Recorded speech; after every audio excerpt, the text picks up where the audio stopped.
A luxurious birthday party was in full swing, with celebrities and laughter.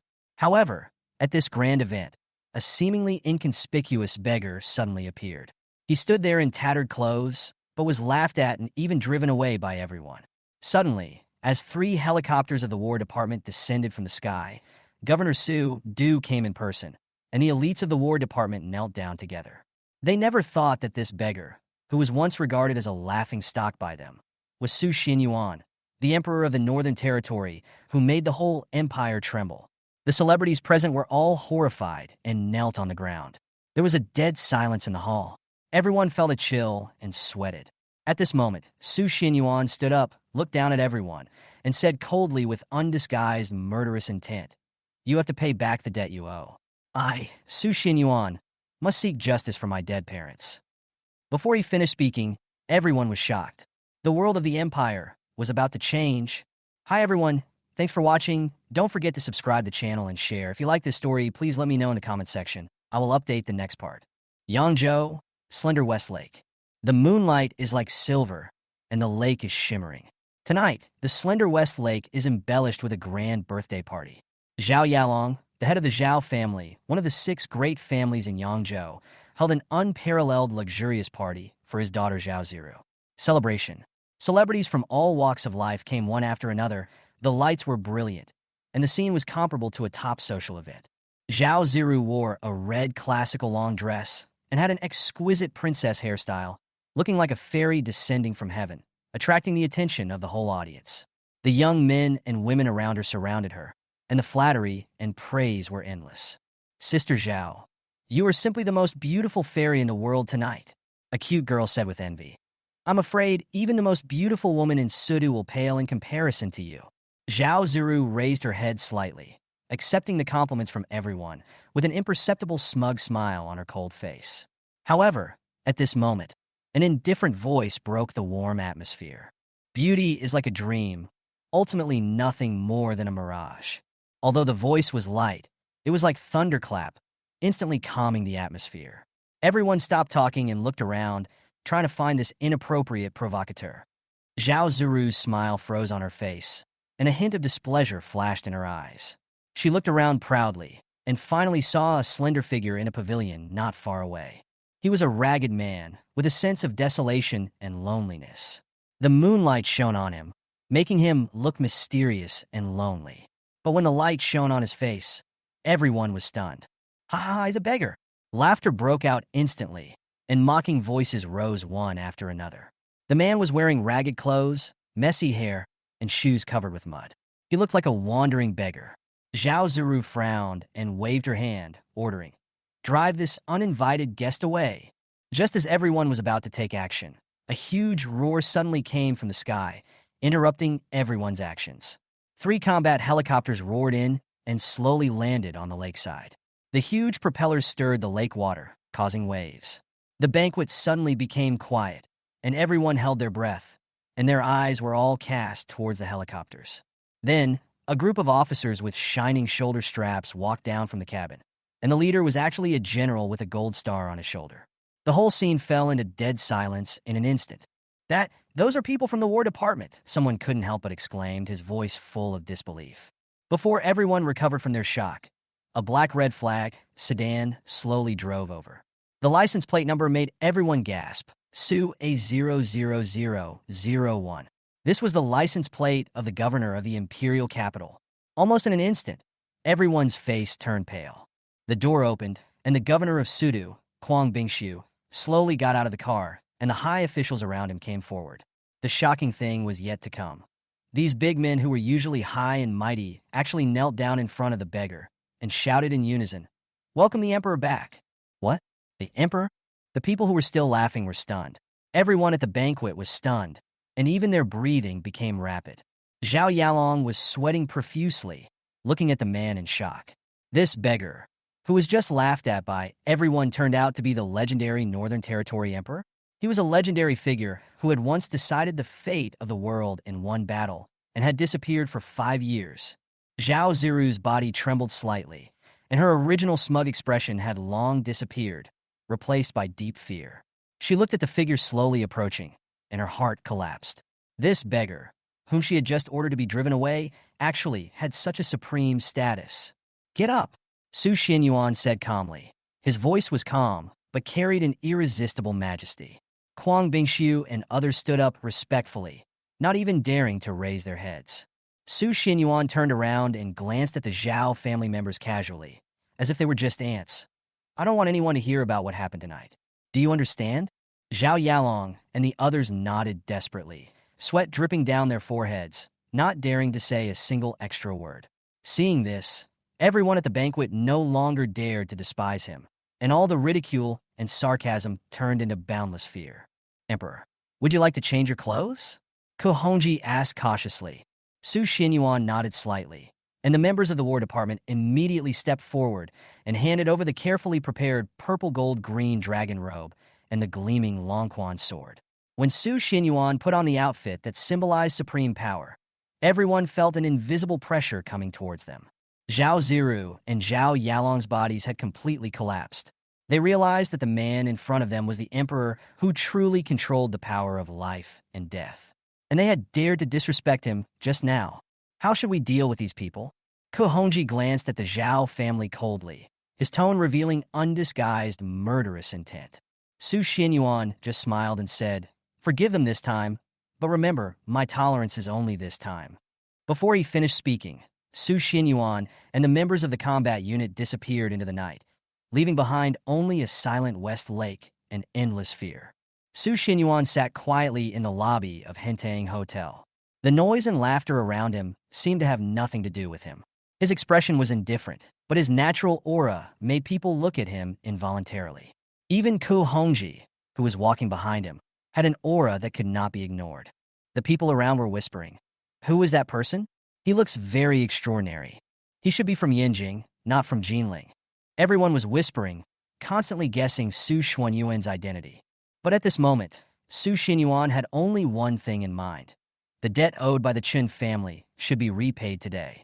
The Su family, once the most powerful family in Jinling, was destroyed by several major families, and his wife Chen Meishuan's betrayal made him heartbroken. And today is the time for him to return. Li Manchua's eyes could not help but be attracted by him. She stared at Su Xinyuan and suddenly remembered something. She took out her phone and checked an old photo. Her pupils suddenly shrank, and her voice could not help but rise a few degrees. "Su Xinyuan, that's Su Xinyuan." Her words instantly caused an uproar in the surroundings. "What? Su Xinyuan? Is he the eldest young master of the Su family who was exterminated?" There was an uproar in the surroundings. At this moment, Li Manchue did not hide the sarcasm and pride on her face. She picked up a glass of red wine, slowly walked to Su Xinyuan, and deliberately raised her voice to taunt him. "Hey, isn't this the eldest young master of the Su family who pursued me back then? You're not doing well anymore. So who do you want to cling to after you come back?" Before she finished speaking, the atmosphere in the entire hall instantly dropped to freezing point. Su Xinyuan slowly raised his head. His eyes swept across Li Manchue like a blade and said coldly, "Are you sure you still remember who you are?" Li Manchue's sarcasm and ridicule were evident in her words. She walked up to Su Xinyuan with a smug look on her face, holding up a glass of red wine, like a peacock that thought it was extremely noble, waiting for Su Xinyuan to give in. Her eyes were full of contempt and disdain, as if today she could completely trample on this once arrogant young master of the Su family. The people around were also watching this scene with great interest.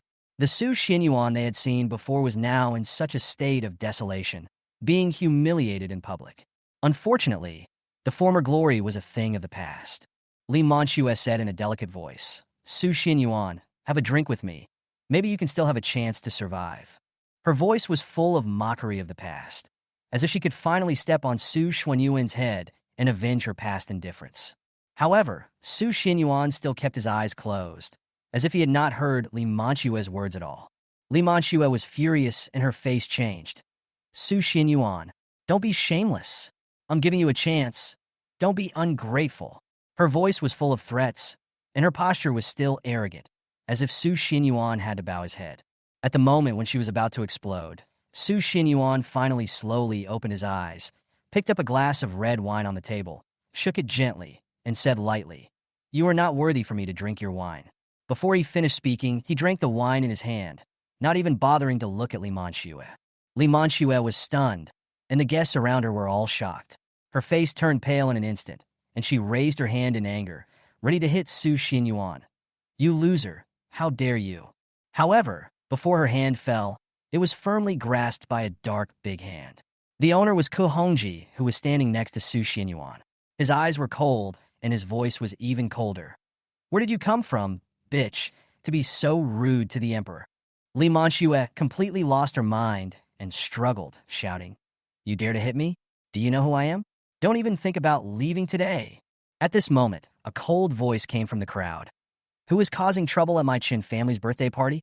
Are you not giving me Qin Haiyang face?" As the voice was spoken, Qin Haiyang, the second young master of the Qin family, walked over. Seeing Li Manhua being beaten, his face turned pale and he was furious. When he saw Su Xinyuan, he immediately sneered. "Su Xinyuan, are you worthy of sitting here? Quickly kowtow to Manhua and apologize, then crawl under my crotch, and I can make you get out of here." Su Xinyuan just gently shook the wine glass in his hand and responded lightly, "In terms of seniority, I am still your brother-in-law." His words stunned everyone, but no one believed that his words would have any effect. The smile on Chun Haiyang's face became even more mocking. "Damn it, you useless bastard. If you don't kneel down today, I will let you die here." Before he finished speaking, his bodyguards had already stepped forward and were ready to take action.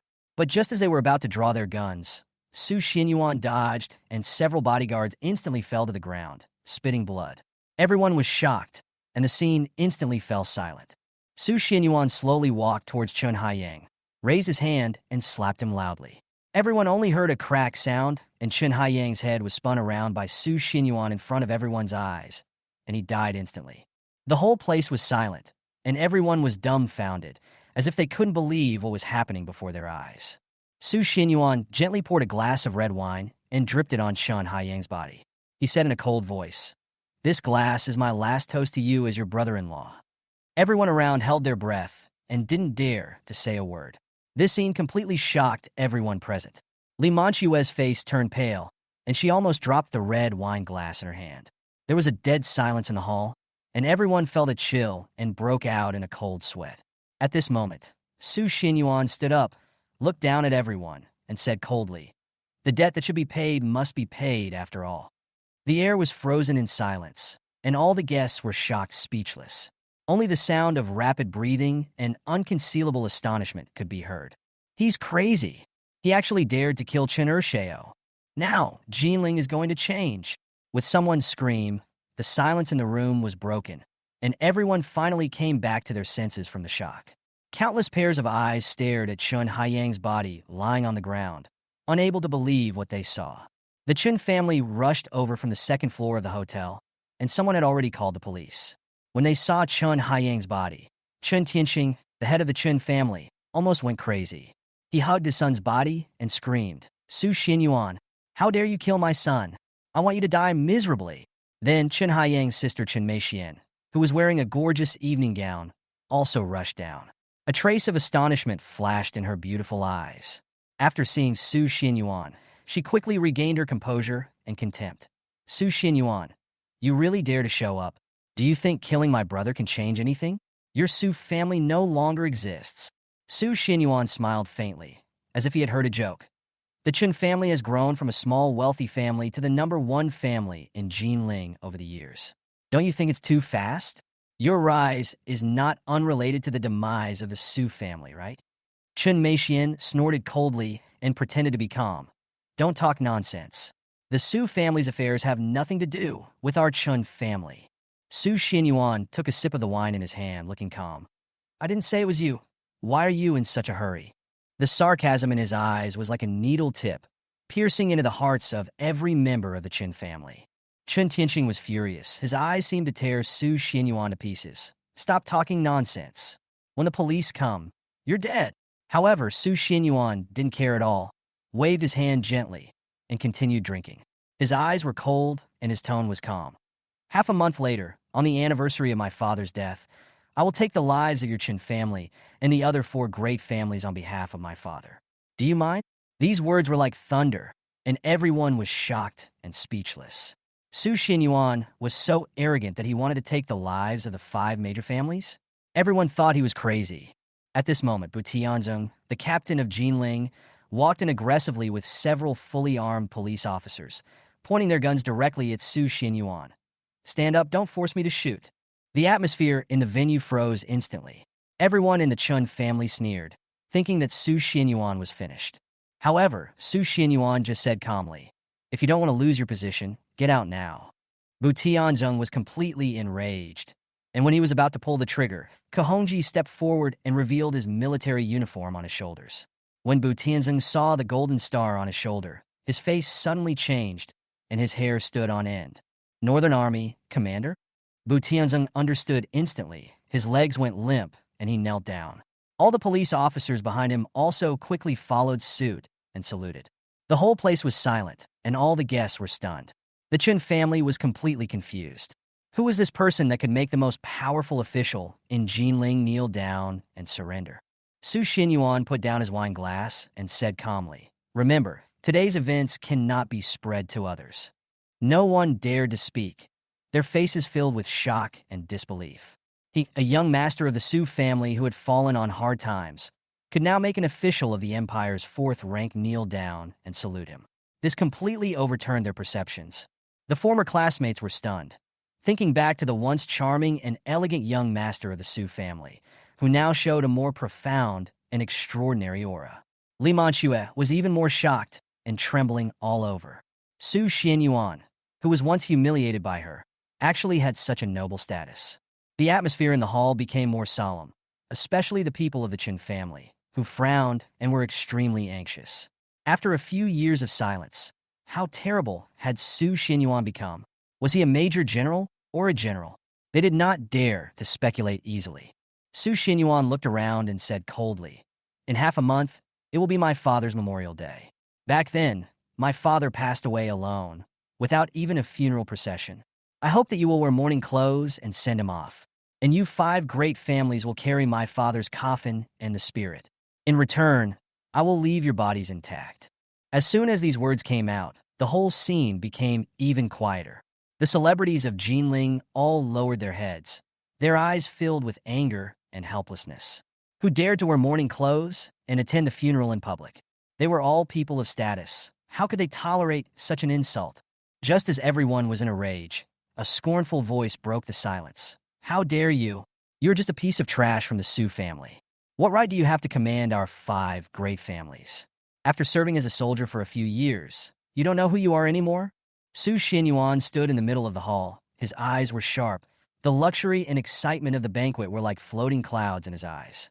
Suddenly, Wang Longfeng, the eldest son of the Wang family, strode over, sneering. "Su Xinyuan, are you worthy of being so arrogant here? Don't think you can still be as arrogant as before. The Su family was destroyed by our 5 great families together a long time ago," Wang Longfeng said with disdain. "Kneel down, apologize to Uncle Chun and the guests present, and crawl under my crotch. Otherwise, you will never leave here today."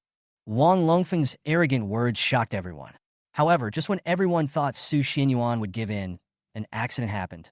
Su Xinyuan raised his wine glass slowly and poured the wine directly in front of Wang Longfeng. The scene froze instantly, and everyone's eyes were focused on the two of them. "You are looking for death," Wang Longfeng shouted angrily. Su Xinyuan responded calmly. "You just said that you could kill me like an ant. I want to try it."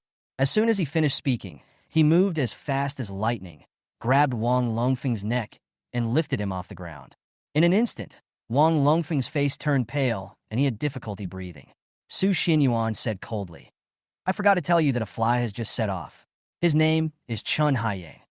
Before he finished speaking, Wang Longfeng's neck was broken and his body was thrown to the ground. The dead silent hall was in an uproar. Just as everyone was shocked, Su Xinyuan turned around, took out a piece of paper, and said calmly, "In the past you entered my Su family. Today I will write you a letter of divorce and give you freedom." The piece of paper was handed to Chun Meixian with a big word divorce on it, announcing her fate of being divorced.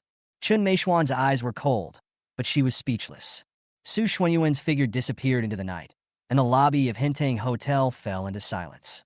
The guests of the Chen family, who had considered themselves knowledgeable, felt their hands and feet cold at this moment, as if everything that had just happened was just a nightmare. Chun Haiyang was dead, and Wang Longfeng was also dead. How could all this be true? Once upon a time, the Qin family thought that they had become the #1 family in Jinling after the fall of the Su family.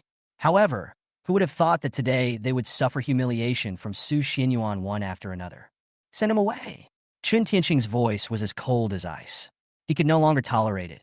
His son died tragically, and the banquet became a joke.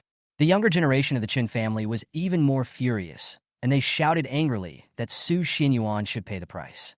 However, Qin Meixian stood beside her father coldly, without saying a word. Her heart was in turmoil. She used to be proud of destroying the Su family with her own hands, but now she felt uneasy because of Su Xuanyuan's return. When did this former husband become so powerful and strange?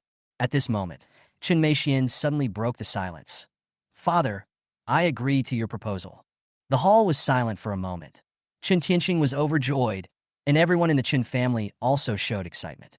It turned out that the Qin family had formed an alliance with a big shot in Yanjing, and that person was enough to make Su Xinyuan disappear completely. At the same time, Zhang Tianqing and others walked out of the hotel, still feeling lingering fear. Su Xinyuan has really changed. Chun Haiyang and Wang Longfeng both died in his hands.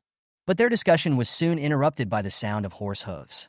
In the dark night, 18 knights appeared like ghosts, with golden unicorn totems shining on their chests. A cold light flashed, and Li Manchue's head instantly fell to the ground, blood flowing like a river. The leading knight said coldly, "You guys, I'll spare your death." Then, the knights sped away, leaving everyone dumbfounded, completely speechless. In the northern border of Kunlun, 18 riders are here just to welcome the Emperor of the North. Chapter 9, Golden Kylan Flag, the Northern Territory Emperor. In the Jinling School Captain's building, it was so quiet that only the intermittent chirping of cicadas could be heard outside the window, but every member's heart was filled with doubts and uneasiness.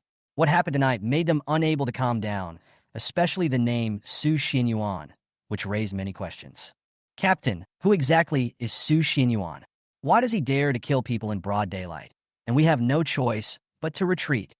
A captain member finally couldn't help but ask, his words filled with anger. Bu Tianjing's face was solemn. He looked at the group of young captains, shook his head, and whispered, "You don't understand at all. He is not just an ordinary person. Those men in black are even more complicated. They are the 18 riders from the northern border of Kunlun."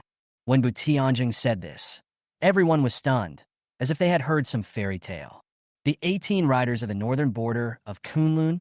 Xiaofeng couldn't help but ask, "What are those? Even if we can't catch Su Xinyuan, can't we touch these murderers?" Bu Tianjing's face became increasingly heavy, and his voice was low.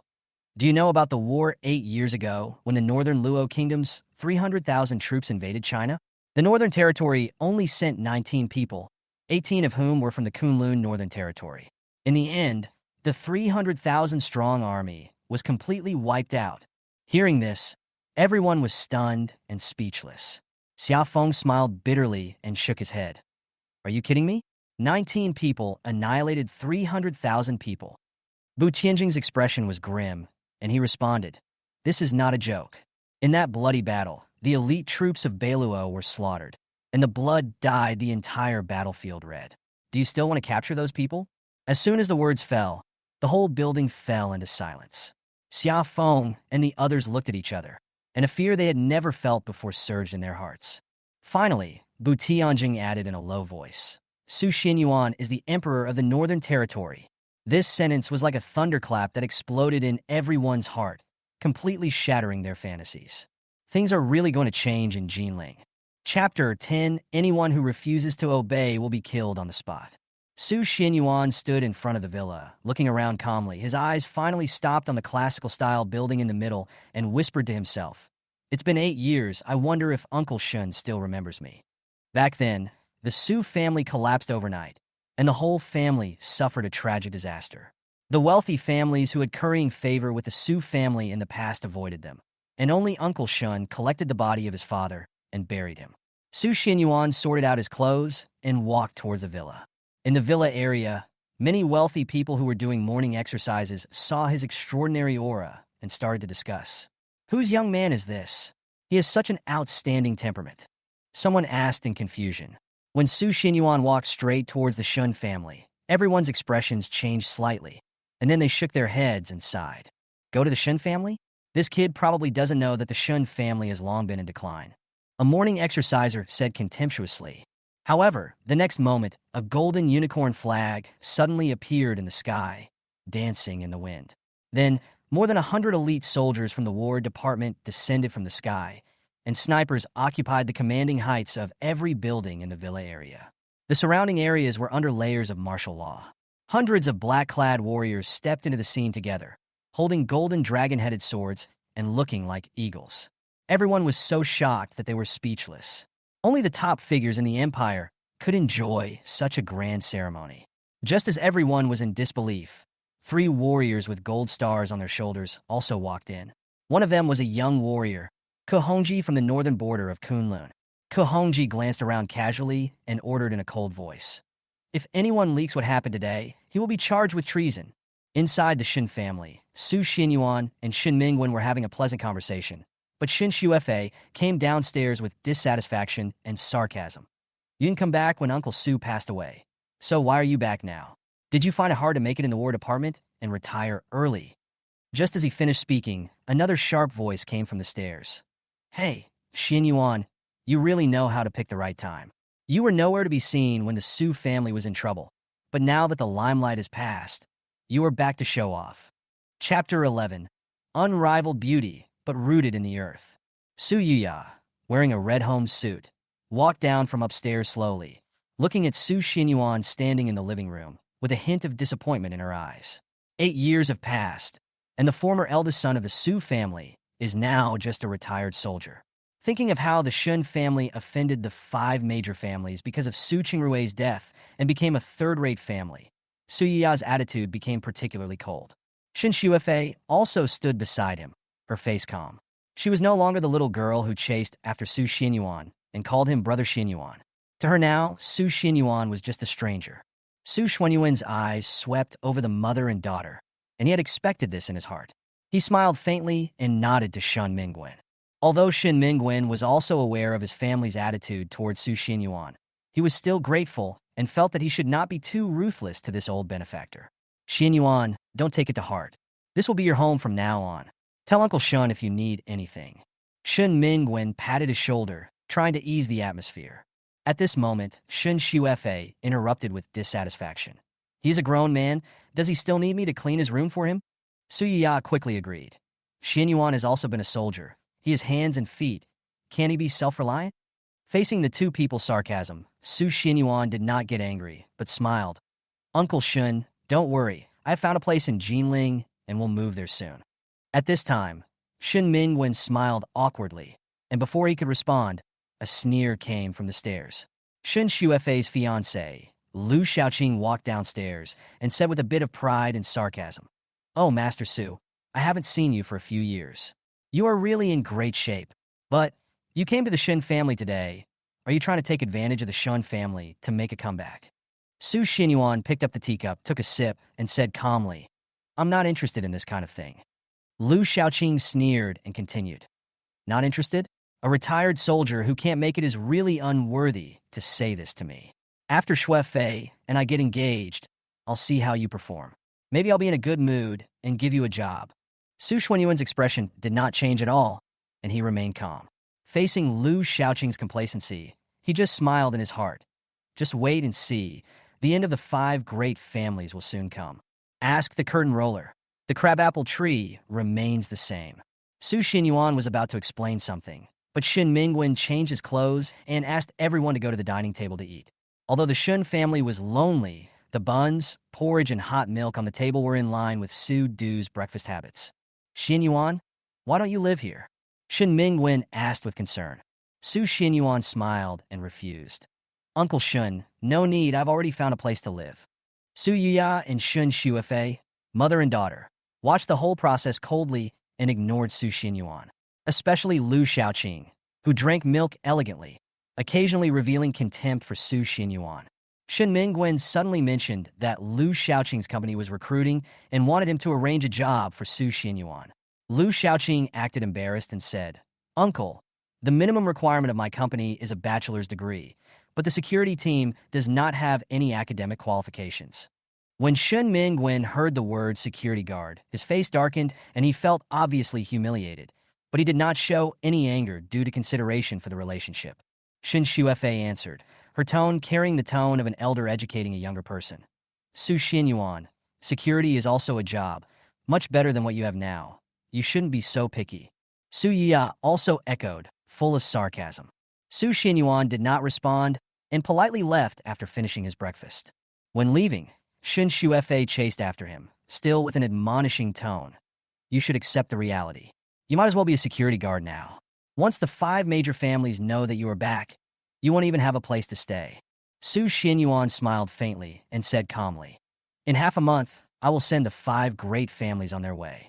By then, all the wealthy families in Jinling will be in mourning. If you are willing, you can come to pay tribute to my father. Shin Shuefei was shocked and was about to sneer, but she found that the area around the villa had been under martial law. The golden unicorn flag was fluttering in the wind, and snipers were everywhere. She was stunned and looked at the scene in front of her with disbelief. A big shot came here. Chapter 13, I've only heard of it, never seen it. Shin Shuefei stood in front of her villa, her eyes trembling. The silence around her made her feel a strange sense of oppression. When she stepped out of the gate, the scene in front of her made her gasp. The surrounding villa area was originally a symbol of the major wealthy families. The heads of the wealthy families usually acted high and mighty, but at this moment, they were all kneeling on the ground, not even daring to raise their heads. Who is coming? Shin Shuefei was shocked and wondered. Could it be a general in person? Just as she was in shock, Shin Mingwen walked out of the house and saw his daughter standing there in a daze. He frowned and asked, Shuefei, what are you doing standing outside? Shin Mingwen's voice failed to wake up his daughter, who seemed to be completely shocked by the scene before her. Shin Mingwen patted her shoulder and was about to continue asking questions, but when he looked around, his expression suddenly changed. As far as the eye can see, the golden unicorn flag is fluttering majestically in the air. The snipers are on high alert on the rooftop, and the martial law is in place all around, all of which show that the big shot who has arrived is no small matter. Who is coming? Shin Mingwen's heart sank, and he felt that the villa area where their Shin family lived was now shrouded in the aura of a powerful figure. At this moment, Shin Shuefei suddenly discovered that the people kneeling around them would secretly glance at their Shin family from time to time, and there was even a hint of fear in their eyes. Dad, they seem to be looking at our house. Shin Shuefei's voice was filled with disbelief. Shin Mingwen was just trying to find out what was going on when Su Yuya and Lu Xiaoqing came out. Seeing that Su Xinyuan hadn't left yet, Su Yuya whispered, Xinyuan, why haven't you left yet? Lu Xiaoqing took over the conversation with a sneer. Xinyuan, have you figured it out? Actually, there's nothing wrong with cleaning the toilet. It's better than starving to death, right? His tone was sarcastic, and his eyes were full of contempt.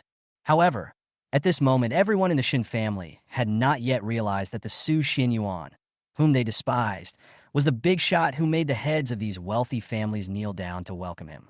Chapter 14, he is like a god, walking into the world. Lu Xiaoqing was looking down at Su Xinyuan with a proud look, his words full of sarcasm, but he suddenly felt Su Yuya beside him trembling slightly, as if she had seen something horrifying. He subconsciously looked up, and in an instant, as if struck by lightning, his face suddenly changed and his eyes trembled. The entire villa area was empty, but there was a golden unicorn flag hanging, fluttering in the wind. What was even more frightening was that the heads of the wealthy families were all kneeling on both sides of the villa avenue, kowtowed, as if they were facing an indescribable big shot. Lu Xiaoqing's heart was beating wildly. His face changed again and again. He didn't dare to speak again. Even every breath became cautious. All eyes were cast on this side, and he had a lot of questions in his mind. Who is this important person who came? Dad? Why are they looking at our house? Shin Shuefei found something wrong and panicked. Although Lu Xiaoqing and Shin Mingwen were shocked, they also thought that they couldn't be coming for the Shin family. After all, the Shin family had long been in decline, and it was impossible for them to welcome such distinguished guests. At this moment, Su Yuya said nervously, Old Shin, should we go out and kneel down to greet him? Shin Mingwen took a deep breath and decided to kneel down and pay homage with his entire family, just in case. Shin Shuefei turned around and glared at Su Xinyuan, shouting in a low voice, What are you still standing for? Kneel down! But Su Xinyuan remained calm and motionless. Lu Xiaoqing was disdainful and smiled coldly. It seems that Su Xinyuan really doesn't know how to judge the situation. He still thinks he is the eldest son of the first family in Jinling. It's ridiculous. Just when everyone was getting anxious, four figures slowly approached. In the sunlight, the twinkling golden stars caught Su Yuya's eyes. She was so shocked that she almost fainted. 4 first-class warriors. These people were rarely seen, and yet they all appeared here. The few of them did not dare to look up again, and their hearts were filled with shock. The footsteps were getting closer and closer, and finally stopped in front of them. Just as they were full of doubts, Su Xuanyuan's faint voice came from behind them. "Uncle Shun, please make way. They are here to take me back." Suddenly, Shun Mingwen, Lu Xiaoqing, Su Yuya, and Shun Shuifei felt as if they were in a dream, and turned to look at Su Xinyuan in disbelief. The young man they had once despised now looked like a god descending from the sky, extremely noble. Chapter 15, Returning the Shun Family to You, Rising from Desolation. The Rise of Su Xinyuan. Don't ask if there are no friends on the road ahead, for everyone in the world knows you. Su Xinyuan was once the focus of Jinling's upper class, and was extremely handsome and charming. But under the guidance of his father Su Qingrui, he embarked on a different path, and went to the War Department for training. When he was young, he was confused and didn't understand it, until he saw the true elegance and peerlessness in the north. The corpses at the foot of the mountain and the blood-stained ground made him feel relieved. A man stands between heaven and earth and should not be obsessed with his past identity. He thought his father would be proud of him, but the real pride comes from establishing a heart for heaven and earth and bringing peace to all people. Now, standing in the tallest Tianan building in Jinling, he has become the youngest lord of the Northern Territory, commanding millions of soldiers. When he returned to Jinling, the 4 first-class generals with gold stars on their shoulders were so majestic that everyone who had laughed at him was shocked. Lu Xiaoqing panicked and felt uneasy. Su Xuanyuan's identity was definitely not something he could underestimate. Could it really be him? Shun Shuifei murmured to herself, her heart churning. She and her family knelt outside the villa, and the wealthy family heads around them also bowed their heads, as if welcoming a god. Su Xuanyuan's brilliance made her feel particularly unfamiliar. Her former playmate had now become a big shot, which made people feel awed. "What are you doing?" Su Xuanyuan's voice penetrated the silence and struck the bottom of his heart. He accidentally became a big man in the eyes of everyone, but he didn't care about these false names. He just wanted to avenge his father and revive the Su family. "Uncle Shun, I will be at the engagement party tomorrow," Su Xinyuan said calmly. As soon as these words came out, Shun Mingwen and Lu Xiaoqing's hearts sank to the bottom of the valley, and undercurrents surged. "Su Xinyuan, do you really want to disrupt the situation?" Lu Xiaoqing was worried, and he could hardly imagine what the situation would be like tomorrow.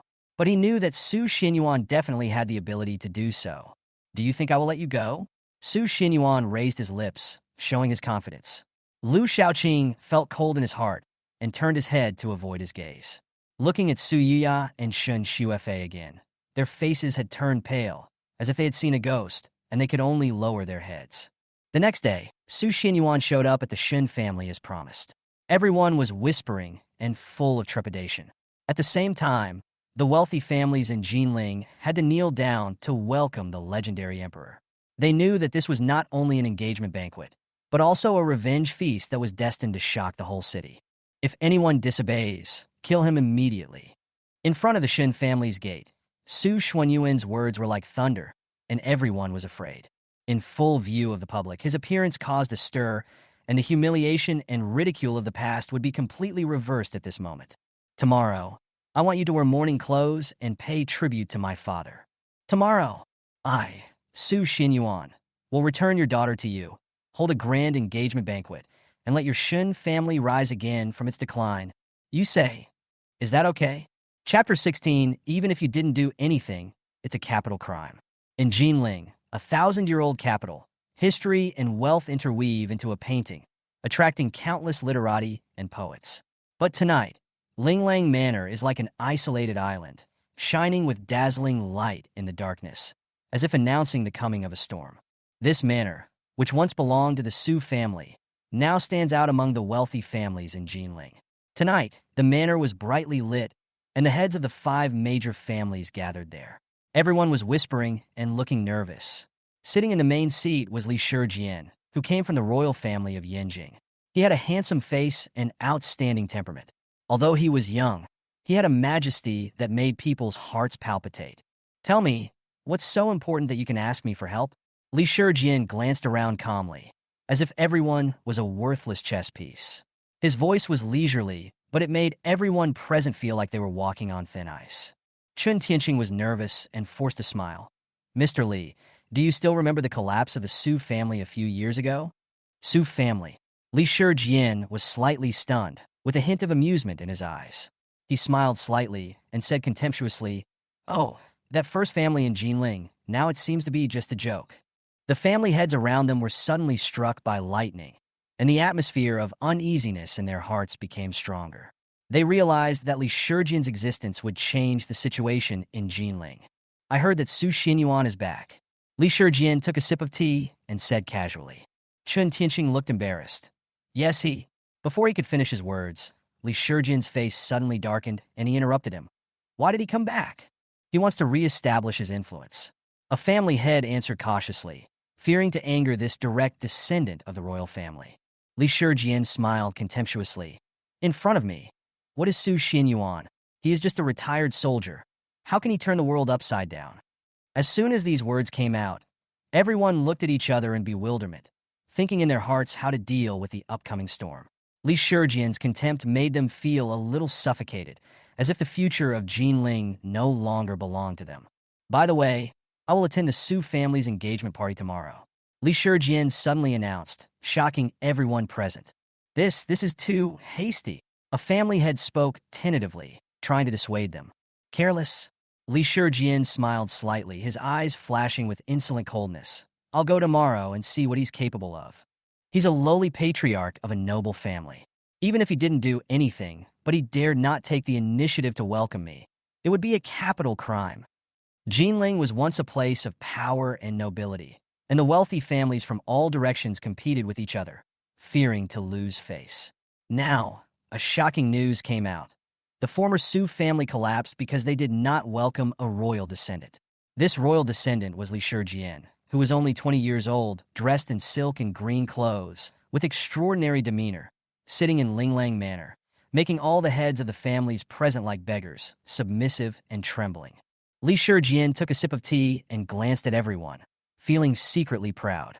Even the 5 great families had never seen such a scene, and he felt extremely happy. At this moment, he seemed to be sitting on the throne, overlooking the subjects in all directions. You mentioned the Su family. Is it because the heir of the Su family is back? A gleam of light flashed in Li Shijin's eyes. Chun Tianqing and the others felt nervous and worried secretly. Li Shijin was enjoying himself and seemed to not care about Su Xuanyuan's return at all. That guy? He's just a member of the combat department. Li Shijin smiled contemptuously, as if he had already regarded Su Xinyuan as nothing. The 4 first-class generals behind him made him more confident, and he thought, in my eyes, what does he count as? He did kill 2 people recently. Chun Tianqing was uneasy and his voice was low. This kid is really brave. He actually dares to kill someone in Jinling. Li Shijin smiled and thought to himself, this is indeed a trouble. However, no matter how much trouble he makes, he is, after all, just a small character in the War Department and has nothing to do with the royal family. Li Shijin said in passing, his eyes full of disdain. At this time, Chun Tianqing and others were filled with gloom. Li Shijin's casualness and contempt made them feel extremely powerless. 8 years ago, the Su family was once the #1 family in Jinling, but now its decline is actually connected to the emotions of a young royal family. Just when everyone was worried that the situation would escalate, Chun Meixian interrupted. He also said that in half a month, he would use all of our heads as a sacrifice to Su Qingrui. A hint of teasing flashed in Li Shijin's eyes, and the corners of his mouth rose slightly. This kid is interesting. I want to see what he can do. The atmosphere around them suddenly became tense, and everyone lowered their heads, not daring to look directly at this royal descendant. Li Shijin looked at him casually, thinking to himself, if he really has this kind of courage, it would be an interesting show. Let's go talk to him and see how capable Su Xinyuan is. Li Shijin waved his hand, as if he had decided to take action himself. Lu Shaoqing, who was standing by, felt a chill rising from the bottom of his heart. This royal descendant is not a pushover. It would be interesting if Su Xianyuan really dared to challenge him. Lu Qingho's old face was slightly embarrassed. After all, as Li Shijin's personal servant, he should be by his side all the time, but he had been missing for several hours. Quickly explain. It's like this. An incompetent junior, am going to hold an engagement party tomorrow. Unfortunately, I have finished a big shot during the event. Chapter 18. Bring him over tomorrow and tell him to get out. In Jinling, a city full of historical charm, there are many wealthy families and endless rumors. Tonight, Linglang Manor is brightly lit, attracting countless eyes, as if a grand ceremony is about to take place. I heard that a big shot is coming tonight? Li Shijin asked lazily, with a sarcastic smile on his lips. Yes, he was accompanied by 4 first-class generals. Chun Tianqing replied, his voice trembling slightly. What? For first-rank generals? Chun Meixian and the others were stunned, and their hearts tightened. When did such a person of this level come to Jinling? This news shocked everyone. Obviously, they all underestimated the visitor tonight. Li Shijin frowned slightly, but then revealed a look of disdain. They are just a few guys who have just come to power. They are just insignificant figures in our Yanjing. His tone was relaxed, revealing the confidence of a direct descendant of the royal family. In his opinion, no matter how glorious Su Xianyuan was, he could not be compared with the royal family. Obviously, he did not take Su Xianyuan seriously. He said he will attend the engagement party tomorrow, but I'm worried. Chun Tianqing hesitated, with uneasiness in his tone. What are you worried about? Li Shijin interrupted him with a joking look on his face. How dare a mere Su Xianyuan come to interfere with the dignity of my royal family? At this moment, everyone couldn't help but breathe a sigh of relief. The protection of the royal family made them feel instantly at ease. However, since he is so courageous, I need to teach him a lesson. Li Shijin casually wrote the word "get out" in a menacing manner. These words are not written casually. Remember, this is the territory of my royal family. He smiled coldly, and everyone felt a chill. Just when the atmosphere was tense, the appearance of Lu Qingho broke the deadlock. He respectfully reminded, Master, time is running out. Maybe we should start making arrangements for the reception. Of course, I don't want a night's ceremony to be disturbed. Li Shijin looked indifferent, as if he had forgotten about Su Xuanyuan's existence. That night, the wealthy families of Jinling gathered together, and it was very lively. The engagement banquet of the Lu family and the Shen family attracted many eyes. The disturbances in the outside world were also suppressed due to the protection of the royal family of the Lu family. Everyone wanted to see the style of this royal descendant. Su Xianyuan, you must come tonight. Lu Shaoqing thought to himself, with a disdainful smile on his face. You want to step on me? Just wait, tonight's engagement party will let you know what a real big shot is. He was full of confidence, as if everything was under his control. At this time, Su Xianyuan, who was outside, was standing at a high point in Jinling, with a firm look in his eyes, as if he had seen through it all. He knew that tonight was not just an engagement party, but the beginning of his revival of the Su family. Chapter 19. The surprise at the engagement party. As night fell, the Lu family's engagement banquet reached its climax. Luxury cars gathered, and everyone toasted. At this moment, Lu Qingho, who was standing in the center of the banquet, was the focus of everyone's attention. The heads of the wealthy families rushed forward to toast him, as if he was already the head of the 6th largest family in Jinling in the future. The Lu family is going to be very successful.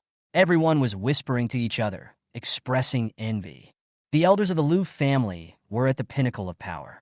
It was said that a mysterious royal servant had appeared at the Lu family, and even the 5 great families of Jinling had sent gifts to congratulate them. The marriage between the Shen family and the Lu family had almost locked in their future glory. Su Yuya, Shen Shuefei's mother, smiled from ear to ear and repeatedly hinted to the noble ladies around her.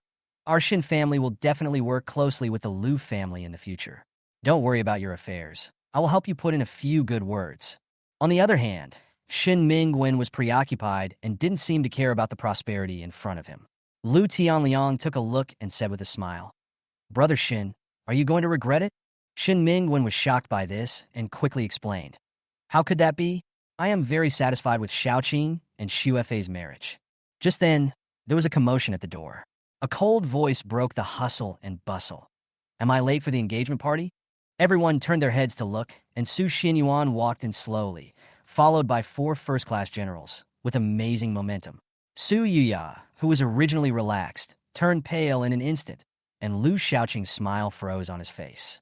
They never thought that Su Xinyuan would dare to show up at this engagement party. What's so great about that? Isn't it just about having 4 first-class generals accompany you? Why are you pretending? Before leaving, he deliberately reminded himself that he would come to participate. Su Xinyuan, who are you showing off to? Chapter 20. In the courtyard of the Lu family, the engagement ceremony was in full swing. The atmosphere was solemn and grand, but a tacit tension was spreading among the Shun family and the guests. As a representative of the royal family, Lu Qingho exuded unquestionable majesty as always. Even if he was just a servant in the family, it was enough to scare away the wealthy and famous people in Jinling. Shun Xuefei and Lu Shaoqing stood on the stage, smiling, waiting for the decision of fate. However, their inner peace was shaken by Su Xuanyuan's lateness. The Shun family knew that the identity of this Su family descendant was extraordinary, but compared with the royal family of Yanjing, it seemed insignificant.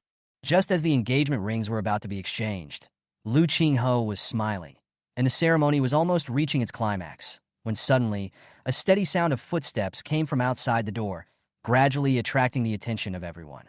"Excuse me, for the sake of my reputation, could you please wait a little longer?" A deep and powerful voice sounded in the venue. Everyone's eyes turned to the door.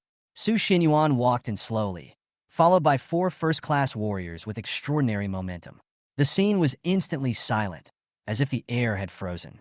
Lu Qingho's smile froze on his face instantly. He glanced at Su Xinyuan with contempt, and the corners of his mouth slightly raised, as if everything was under control. "Humph, Su Xinyuan, I'm afraid your face is not enough to make the Yanjing royal family wait for you." Su Xinyuan remained unmoved, his eyes swept across the entire audience, his voice calm but unquestionable. "The royal family of Yanjing? The royal family is nothing but ants. If you are unwilling to wait, then you will wait forever." As soon as the words fell, the 4 warriors took a step forward in unison. Their momentum was like a mountain, and the whole audience was almost breathless. Lu Shaoqing and Shun Xuefei on the stage looked pale, and Shin Mingwen and Su Yuya felt like they were falling into an icy cave. Su Xinyuan, how outrageous! Lu Qingho finally couldn't hold back anymore and roared in anger. Chapter 21. When Su Xuanyuan's voice rang out in the venue, all the guests' first reaction was just 4 words: extremely arrogant. For the sake of Su Xuanyuan's face, he actually wanted everyone to wait for him? It was ridiculous. Everyone present smiled at each other, thinking that he was just a young man who didn't know his own limitations. Just as everyone was sneering at Su Xinyuan, he slowly walked into everyone's sight, his white robe fluttering and his aura calm, as if he was the master here. Walking beside him were 4 first-class generals, and their majesty made the entire compound fall into silence in an instant. Although everyone was surprised, they also made way for him, and no one dared to look him in the eye. Su Xinyuan? Why is he here? Many guests who had witnessed the tragedy at Hentang Hotel could not help but feel nervous and sweaty. They knew Su Xuanyuan's methods and how the 2 heirs of the 5 major families in Jinling died on the spot at his hands. However, Lu Qingho still had a look of contempt on his face, sneering. "Young man, you don't know how high the sky is and how deep the earth is. I am a servant of the Yanjing royal family. A mere first-rank general is not even as good as an ant in my eyes. Today is a big day for my Lu family. You, the idlers, should leave as soon as possible." Lu Shaoqing echoed sarcastically. "Isn't it, grandfather? You are right. This young master Su has brought 4 first-class generals to protect him. It is quite impressive." For a moment, the field was filled with ridicule and sneers. Su Ya also took the opportunity to provoke. "Su Xinyuan, stop being so stubborn. My son-in-law's great-grandfather is from the royal family, 100 times more noble than you." Su Xinyuan smiled calmly, seemingly ignoring the ridicule, and turned to Ko Hongji beside him and whispered, "Don't they want to see the gifts I brought?" Lu Qingho waved his hand disdainfully and snorted. "What gift can you bring? My Lu family has so many guests today, and all the big families in Jinling are here. How important can your gift be?" Chapter 22. Lu Shaoqing looked at Su Xinyuan with a mocking expression on his face. "Gifts? My Lu family doesn't need those things from you." He spoke sarcastically, not hiding his contempt for Su Xinyuan at all. "Grandpa, since he is so sincere, Why don't we see what gift he has brought? Lu Xiaoqing smiled fakely, his eyes full of teasing. Lu Qingho nodded with interest, crossed his legs, took a sip of tea, and waved his hand casually. Okay, since you were so looking forward to it, let him take it out. Su Xianyuan was not in a hurry. He closed his eyes and said calmly, Be patient, the gift will come naturally. The guests present snickered when they heard this, and some whispered, Why is he putting on airs? How dare he ignore old Master Lu's face like this? However, not long after, there was a sudden cry from outside. Oh my God! Why are there so many top luxury cars? Everyone looked in the direction of the sound and saw dozens of luxury cars lined up like a long dragon outside the Lu family compound. At the end of the convoy, Zhao Yalong, the head of the Zhao family in Yangzhou, arrived in person. As soon as he got out of the car, he shouted, Zhao Yalong, the head of the Zhao family in Yangzhou, has been ordered to come here to congratulate and give you a scroll of calligraphy by a famous calligrapher from the Song and Yuan dynasties and a set of calligraphy works. The guests present were immediately shocked. The Zhao family was the head of the 6 major families in Yangzhou. Zhao Yalong came in person. This honor was extraordinary. Before everyone could come to their senses, Hu Tianxi, the president of the Jiangling Merchant Alliance Red Cross, also arrived and brought 3 billion shares as a gift. Soon after, more aristocratic family leaders arrived, all of whom brought extremely precious gifts. The arrival of the heads of the major aristocratic families instantly froze the sarcasm on the faces of Lu Tianliang and Lu Xiaoqing, and they had an ominous premonition in their hearts. When the last tremor sounded, Governor of Sudu, Kuang Bingshu, came to congratulate in person.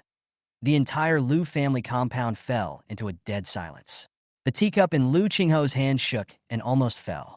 The Lu family could no longer remain calm. Kuang Bingshu, governor of Sudu. These 8 words were like thunder in everyone's ears, and everyone was shocked. The gift brought by Su Xianyuan was so unique that it shocked the whole audience. At this moment, Lu Qingho was completely speechless and his face was pale. His Majesty the Emperor of the Empire. Jade Edict. Appointed personally. Control Sudu and have the power of life and death. Governor General of Sudu. First rank Marquis. Kuang Bingshu.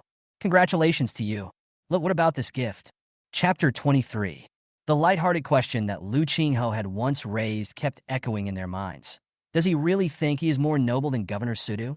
But the facts seemed to overturn their perception. Kuang Bingshu, the governor of Sudu, actually came to the Lu family in person, bringing all the officials of the governor's office with him, standing in front of the Lu family's gate with great momentum. How is this possible? Lu Qingho stood up, his face gradually losing its composure. Although he was a servant of the Li family, a royal family in Yanjing, he knew Kuang Bingshu's status very well. As the governor appointed by the emperor himself, Kuang Bingshu almost only obeyed the emperor himself. And today, he actually led the officials of the governor's office to visit the Lu family. This courtesy made all the guests fall into endless shock. Governor Kuang is here. How could such a great figure condescend to this point? Someone in the crowd couldn't help but whisper. At this moment, Kuang Bingshu walked towards the courtyard step by step. The guests held their breath and looked at the governor with a strong aura in astonishment. Then everyone's pupils suddenly contracted. Kuang Bingshu actually bowed slightly and saluted Su Xianyuan. This is simply a fantasy. The whole place was in dead silence. Shen Xuefei and Su Yuya were stiff, their faces full of disbelief, and their pride instantly collapsed. A sneer flashed across Lu Qingho's face, as if he had found something wrong. Pretending, young man, your identity is not real, right? He took out a piece of ink paper from his bosom, handed it to Kuang Bingshu, and said coldly, This is the royal decree written by the prince of my Li family. I suspect that this person has forged his identity and deceived everyone present. Governor Kuang, please verify his identity. The guests were all stunned. Could it be that Su Xianyuan was really just a liar?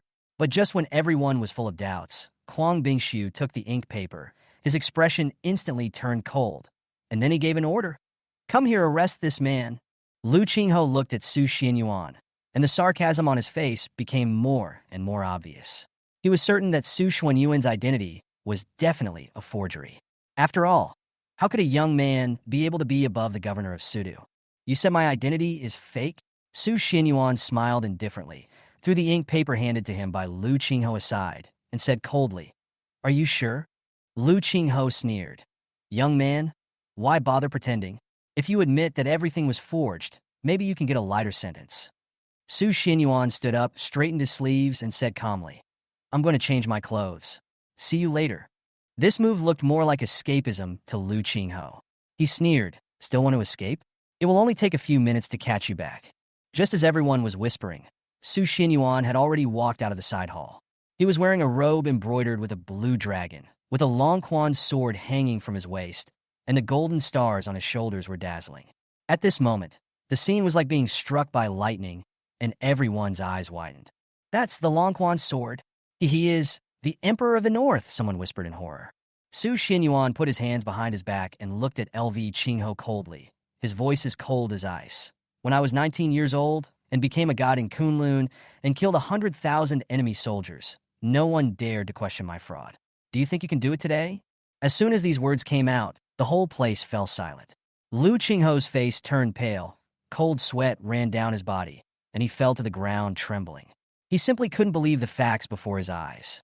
He actually offended such a noble being. When Su was 21 years old and ranked first among the 10 first-class generals, no one dared to accuse me of deceiving my superiors and subordinates.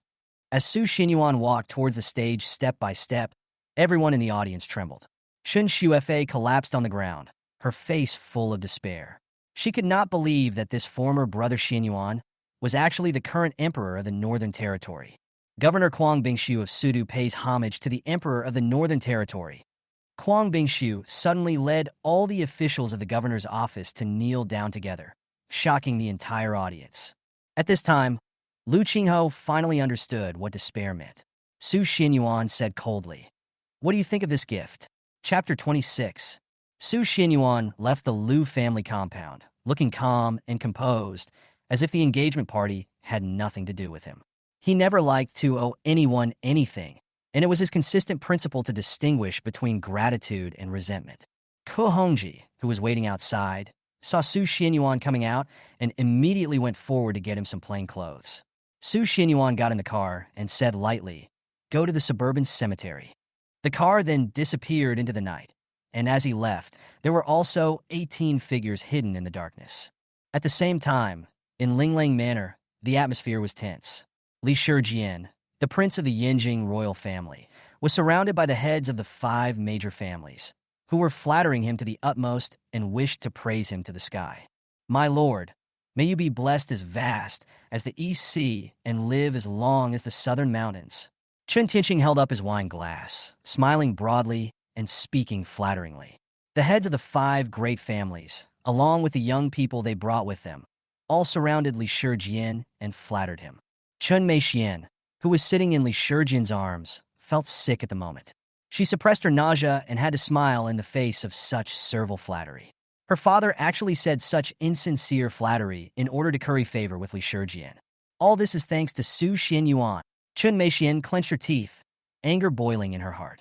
At this moment, a young man from the Wang family couldn't help but ask, My lord, are you really not worried about the big shots from the Lu family who are causing trouble? Instantly, the atmosphere froze. Li Shijian frowned, obviously a little unhappy.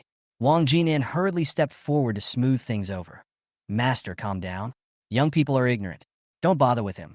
Come, drink. Several family heads echoed and brought the topic back to flattery. Just when everyone felt that the atmosphere was warming up, suddenly, there was a loud bang, and a body fell directly in the middle of the table, shocking everyone and making them stand up. Is this the old housekeeper of the Lu family? Someone recognized the body, and the whole place fell silent. However, there was a note next to the body. Chen Tianqing picked up the note and said in a trembling voice, What is the royal family? You have until tomorrow to commit suicide. Otherwise, I don't mind removing your Li family from Yinjing. The whole audience was silent, and Li Shijian's face turned pale instantly. Chapter 27. The entire main hall of the manor suddenly fell into silence. Chen Tianqing, Wang Jinan, and the other 5 heads of the family were all stunned, their hearts filled with horror. Chen Meixian also stared blankly at everything in front of her. Her ears seemed to be buzzing, and she couldn't believe the words on the paper. Dare to let Li Shijian commit suicide? Otherwise, the Yinjing Li family will be demolished? This is too outrageous. Li Shijian frowned, his face extremely gloomy. He stood there for a long time without moving, obviously unable to believe that in this small Jinling, someone dared to challenge him, the prince of the royal family. "Let me see it." Li Shijian snorted coldly, snatched the note, and sneered. "I want to see who is so ignorant of life and death and dares to be so arrogant." However, before he could unfold the note, the young man from the Wang family said tremblingly, "The signature on it is Su Xianyuan." As soon as these words came out, everyone was struck by lightning. Chen Tianxing, Wang Jinan, and others all widened their eyes and hurried forward to check. Chen Meishuan's face turned pale and her heartbeat accelerated. The name on the paper, Su Xianyuan. It was actually him. "What? It's Su Xianyuan?" Chen Meixian muttered to herself in disbelief. Chen Tianxing and his companions' minds went blank instantly. They simply couldn't believe that Su Xianyuan could become such a top figure. At this moment, they realized how foolish it was to despise Su Xianyuan before. What shocked them even more was that Su Xianyuan was so bold that he dared to kill the old housekeeper Lu directly and threw the body back to the manor, completely ignoring the existence of Li Shijian. "Crazy. He must be crazy," Wang Jinan exclaimed in a low voice. "Isn't Su Xianyuan too arrogant? He actually dares to provoke the royal family like this." Chen Tianxing couldn't help but agree, fanning the flames and trying to make Li Shijian completely furious. At this moment, Chen Meixian showed a sarcastic expression, handed over a glass of wine, and said softly, "My lord, don't get yourself upset. Who the hell is Su Xianyuan? Why bother with him?" Li Shijian gritted his teeth, his eyes burning with anger. He took a deep breath, as if he had made some kind of decision. Chapter 28.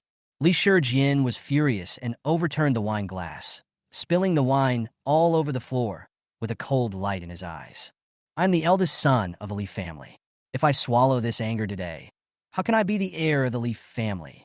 He gritted his teeth and said threateningly, "That Su Xianyuan will definitely die. How dare he humiliate me and provoke our royal family of Li? Do you really think we are soft persimmons?" The young masters of the noble families present were silent. Chen Tianxing and Wang Jinan looked at each other and laughed in their hearts. "Su Xianyuan, it seems that you have stirred up a hornet's nest this time and offended the direct line of the Li family. How long can you jump around now?" Chen Meixian stood aside, with a slight smile on her face. Her heart was also full of ridicule. "Su Xianyuan, do you think you can do whatever you want with the company of 4 first-class generals? Unfortunately, you are too arrogant," Li Shijian suddenly said in a low voice. "He dares to be so reckless. I'm afraid that he is not an ordinary person. He is most likely from the north." As soon as these words came out, the whole room was silent, and everyone looked at each other with shock in their eyes. The Northern Territory. Among the 5 major war departments in China, the Northern Territory War Department has the most transcendent status, not subject to any constraints, and even above the Yanjing cabinet. Chen Meixian was stunned, and her heart began to waver. If Su Xianyuan really came from the north, then things might not be that simple. Seeing this, Li Shijian sneered and broke the silence. "You don't have to worry. Even if he is really from the Northern Territory, it will be useless. The Northern Territory is no longer the Northern Territory of the past. Without that person in charge, the Northern Territory is just an empty shell." Everyone was silent. Obviously, they knew who that person was referring to. The Northern Territory Emperor had disappeared after the battle at Kunlun Mountain 5 years ago, and his whereabouts were still unknown. Perhaps he was no longer alive. "I'm going to make a phone call. Wait for me." Li Shijian turned and left, and the others continued to discuss in a low voice in the room. Although the Northern Territory was strong, the Li family was not an easy target. Even if Su Xianyuan had someone behind him, how long could he last?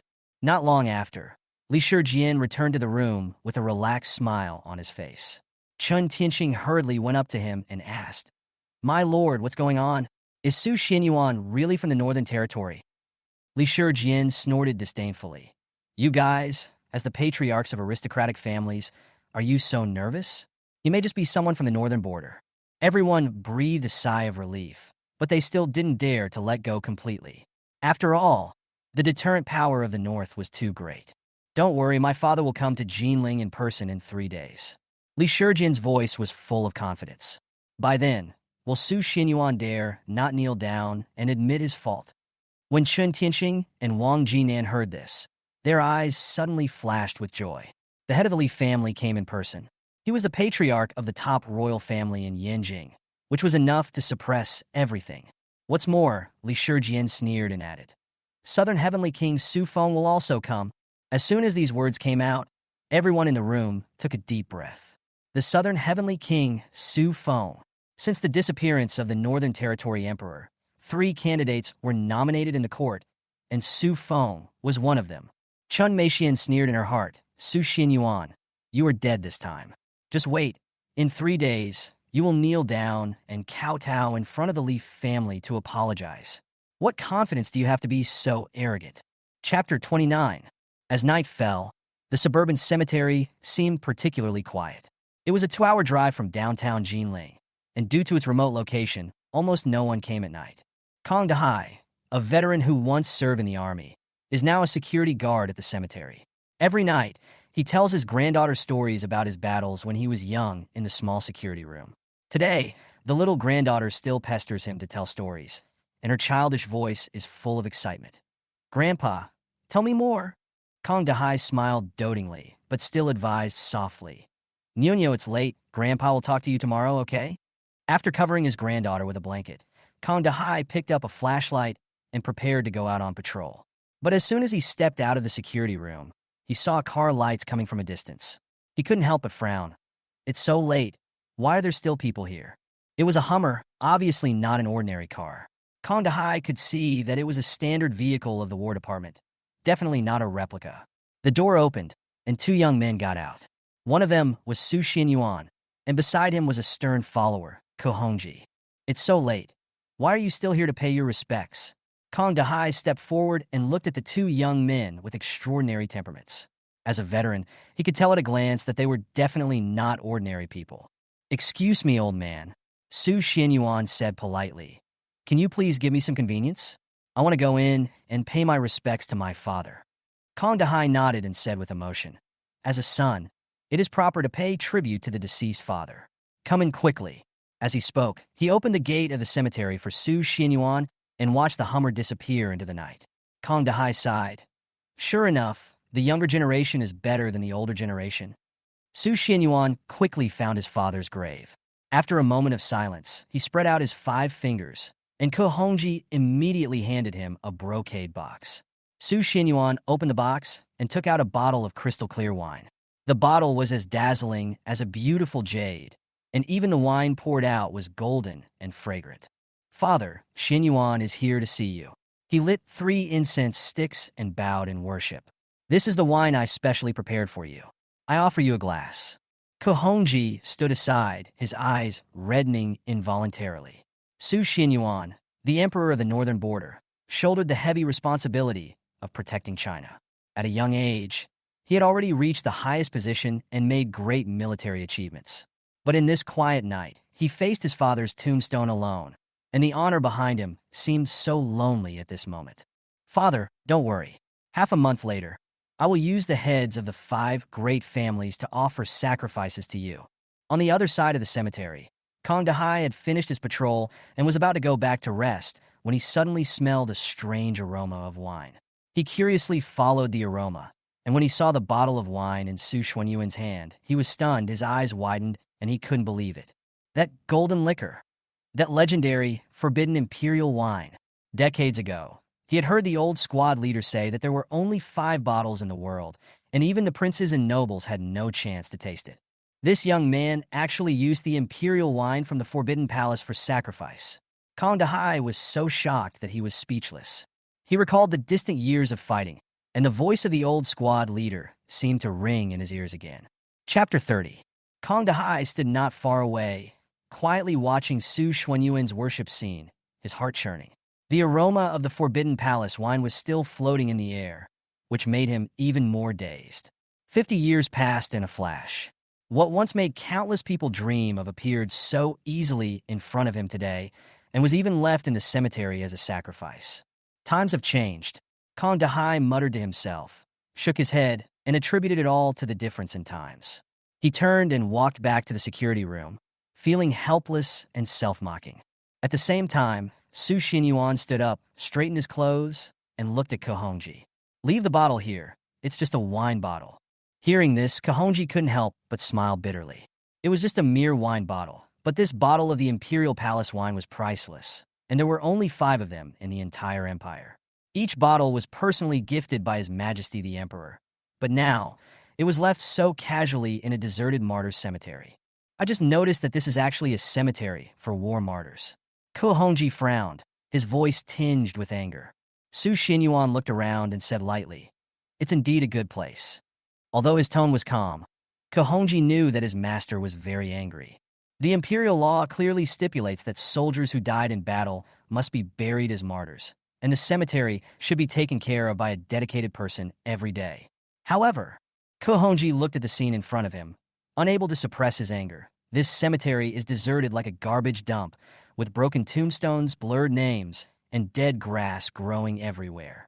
It's simply outrageous. What on earth are the officials below doing? Kahonji became more and more angry as he spoke. He knew that the Empire allocated special funds every year for the repair of the Martyrs' Cemetery, and the current situation showed that it was obvious that some officials had embezzled the funds. Too greedy, Su Xinyuan said coldly, his eyes like a cold winter night. The martyrs sacrificed their lives for the country and shed their blood. And after their death, they only asked for a quiet place, but they couldn't even get that. How can the centuries-old Chinese heritage that they guarded be desecrated like this? Just as the two were about to leave the cemetery, shouting and cursing suddenly came from the front. "Old man, I think you are tired of living. I gave you time to think about it last time, which was a favor, but you don't know how to appreciate it. Today I will let you know how powerful I am." Martyrs' Cemetery? It's just a bunch of rotten bones. If you want to tear it down, then tear it down. Does it have anything to do with me, young Master Zhou? At the entrance of the cemetery, a group of young people were holding iron bars, and a bulldozer had stopped nearby. The leader, Zhou Peijun, spoke with smugness and disdain. Kong Dahai was furious.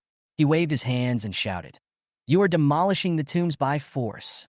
The tombs of these martyrs who sacrificed their lives for the country will be punished for this." Retribution? Ha, what a joke. Zhou Peijun laughed nonstop, his face full of mockery. Loyal bones? Just a bunch of lousy soldiers. They were useless when they were alive, and even more useless after they die. The young people around also joined in the fun, laughing and showing disdainful expressions. Zhou Peijun raised his leg jokingly and said with a smile, "Old man Kong, it's not impossible for you to stop us. As long as you pass under my crotch, I will give you a favor today and let you withdraw. What do you think? Do you dare?" He showed a smug smile, waiting to see Kong Dahai being humiliated. Facing this scene, Su Xuanyuan's eyes flashed coldly, and a disdainful sneer appeared at the corner of his mouth. He walked forward slowly and said lightly, "Who gave you the courage?" Chapter 31. Zhou Peijun stepped onto the stairs with one foot and trembled lightly with the other foot, his face full of pride. He looked at Kong Dahai and said jokingly, "How about it, old man? Get under my crotch, and we'll leave right away." The young people on the side laughed and echoed, "Hurry up, Master Zhou is very merciful and gave you this opportunity." Kong Dahai was so angry that his face turned red. He clenched the shovel with both hands and shouted angrily, "Get out! Get out of here!" He tried to close the gate of the cemetery, but Zhou Peijun blocked the door with a foot in contempt, sneering, "Old man, don't be shameless. It's your honor to be able to crawl under my crotch. Zhonggu? Today, I, Zhou Peijun, am humiliating Zhonggu." As he spoke, his eyes swept over Kong Dahai coldly, his tone full of threats. "You can choose not to drill, but I heard you have a granddaughter? Be careful that she might be sold to the mountains as a child bride one day." Hearing this, the other young people laughed even more, and some even echoed in disgust. "Yes, I've seen that little girl. She's pretty. If she's raised for a few more years, she'll definitely be a beauty." Dirty words came out of these people's mouths without scruples. Kong Dahai was so angry that he trembled all over. He raised the shovel in his hand in anger, ready to fight desperately. However, suddenly a small stone flew over and hit Zhou Peijun in the cheek. "Bad guys, you are not allowed to bully my grandpa." It was Nyo. The little girl was woken up at some point and stood at the door angrily, holding another small stone in her hand, her eyes full of anger. The scene suddenly became quiet, and everyone looked at the little girl. Zhou Peijun's face was gloomy, and he slowly walked towards Nyo, anger burning in his eyes. "Little girl, I must kill you today." He kicked the door open, and the elderly Kong Dahai couldn't resist the impact and fell to the ground. Zhou Peijun ignored Kong Dahai and walked straight towards Nyo, raised his hand, and slapped her hard. At this moment, a slender and powerful hand firmly grasped Zhou Peijun's wrist. Su Xinyuan appeared in front of Zhou Peijun, his eyes as cold as frost. Zhou Peijun was stunned for a moment, then sneered. "Where did you come from, kid, to meddle in my business? Do you want to get under my crotch too?" Su Xinyuan glanced at him calmly and said calmly, "This is just the first time, and it won't happen again. You can go now." Zhou Peijun heard this, as if he had heard a huge joke. He laughed and said with disdain, "Do you know who I am? How dare you talk to me like that? You poor bastards who come to the cemetery to worship. What qualifications do you have to negotiate with me?" He snorted coldly, pointed at his crotch, and continued to taunt. "Want to escape this disaster? It's very simple. Learn from this old man and crawl under my crotch." Su Xuanyuan's eyes were cold, and he said lightly, "I'm afraid you can't bear it." Zhou Peijun was stunned for a moment, then burst into laughter. "I can't bear it? What a joke!" The young people around also started to make a noise. "Mr. Zhou, listen to how well this kid is pretending. He really thinks he's a big shot." Seeing this, Zhou Peijun stopped talking and waved his hand. Immediately, 7 or 8 bodyguards came up aggressively and surrounded Su Xinyuan. "Boy, now you know who can't bear it? Do you think you can be a hero just by helping out? I want to see what you are capable of." However, facing these people, Su Xinyuan just glanced at them, then turned away with disdain, walked straight to the steps, and sat down. "Be gentle, and I will give them a depth charge," Su Xinyuan said calmly. Zhou Peijun was stunned for a moment when he heard this. Then he laughed. "Are you kidding me?" The young people around him laughed and scrupulously. "What depth charge? Does he really think he has a bomb?" However, before everyone could react, a loud noise suddenly came from their ears, and a deafening explosion resounded through the night sky. A mushroom cloud rose not far away, and the bodyguards surrounding Su Xinyuan were instantly blown to pieces. Zhou Peijun and his companions were stunned and dazed, unable to believe what was happening before their eyes. Ku Hongji, who was standing not far away, calmly took back a pull ring in his hand and said slowly, "I'm sorry, we don't have any depth charges, but we still have a few grenades. Do you want to try?" He unbuttoned his clothes, revealing 5 grenades hanging on his chest. At this moment, Zhou Peijun and his men could no longer utter a word. Chapter 32. The whole world suddenly became quiet. Everyone stared at Su Xinyuan in a daze, sweating profusely, and no one dared to move. That was a grenade. Imperial law clearly stipulated that private use of firearms would be severely punished. However, the young man in front of him actually carried such a terrifying weapon. Zhou Peijun hid behind several of his companions, trembling all over and sweating profusely. He stared at Su Xinyuan and Ku Hongji warily and shouted calmly, "I'm warning you, my uncle is the magistrate of Jinling County. If you dare to mess around, you're dead." Although he was shouting arrogantly, his face was terribly pale. As for the young people around him, they were also shocked. Although they had just seen the grenade explode, they still didn't believe that these people would really do it again. "Damn it, you stinky soldiers. Why are you pretending to be so cruel? I don't believe you really dare to kill anyone." Zhou Peijun shouted angrily. Several young men also bravely echoed, "What's the big deal if you kill the bodyguard? We are not ordinary people. Our family background is powerful. You dare not touch us." Hearing these words, Ku Hongji just smiled coldly, his eyes full of teasing. Before those people could say anything more, Su Xinyuan waved his hand, and Ku Hongji pulled out a black pistol from his waist and suddenly shot at the young man who rushed over. Bang! A deafening gunshot pierced the night sky, and the man who was rushing in the front was instantly knocked away. Blood gushed out from his brow, and a huge hole appeared on his head. He was dead instantly. Zhou Peijun and his cronies were all so frightened that they froze. The air was filled with a strong smell of gunpowder, and everyone's hearts seemed to have stopped beating.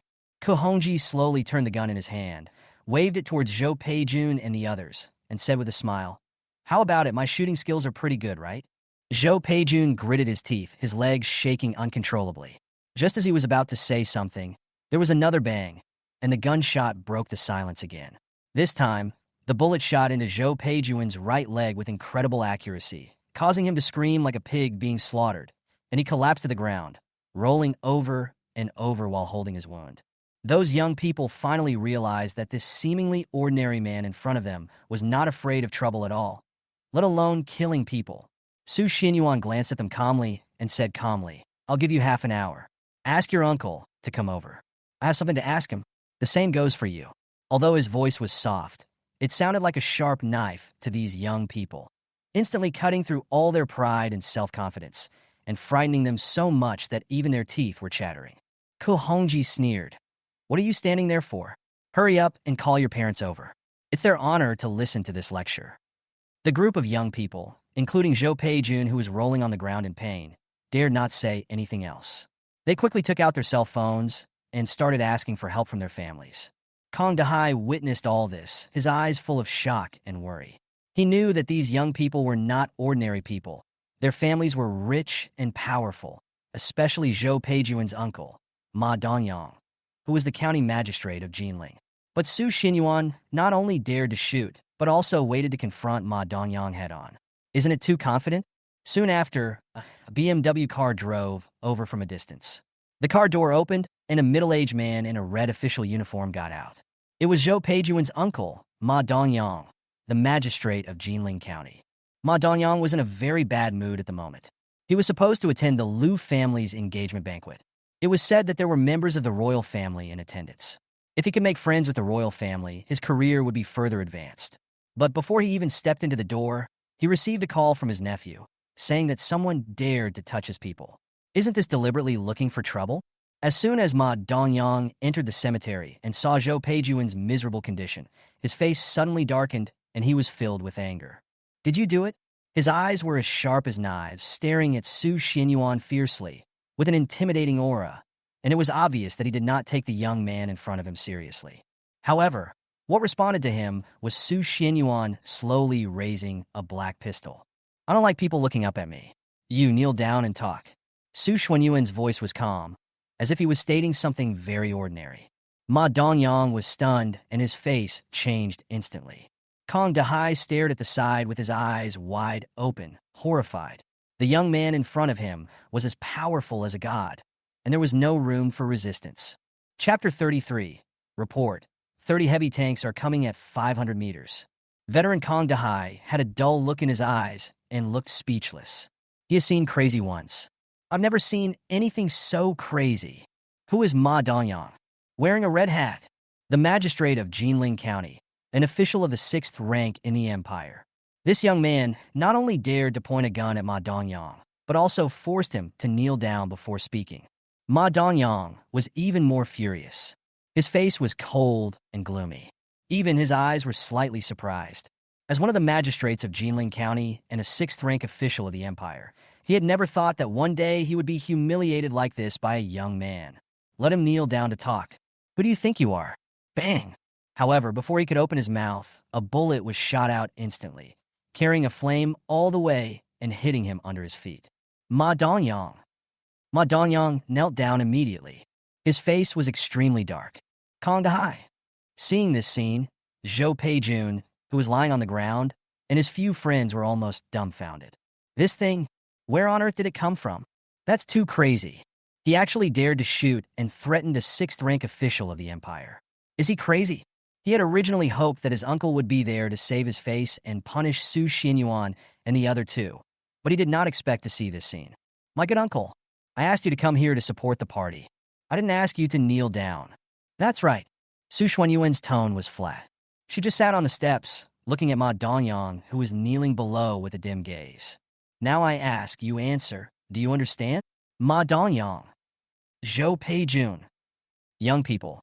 Ma Dongyang's face was so gloomy that water seemed to be dripping out of it. He was an imperial official of the 6th rank, but he had to be threatened by a young man. It was really aggrieved. "Boy, just wait for me." Before he came, the Jinling War Department, an old acquaintance, had already been notified. Su Xinyuan and the other man both look like they are less than 30 years old. How high can their military rank be in the War Department? It's really amazing. At most, he is just a major. And his old acquaintance was actually the staff officer of the Jinling Border Guard Regiment. Military rank. "Colonel, is it impossible to cure these two young fools in front of me?" Ma Dongyang narrowed his eyes and stared at Su Xinyuan. the anger in his heart rolling like huge waves.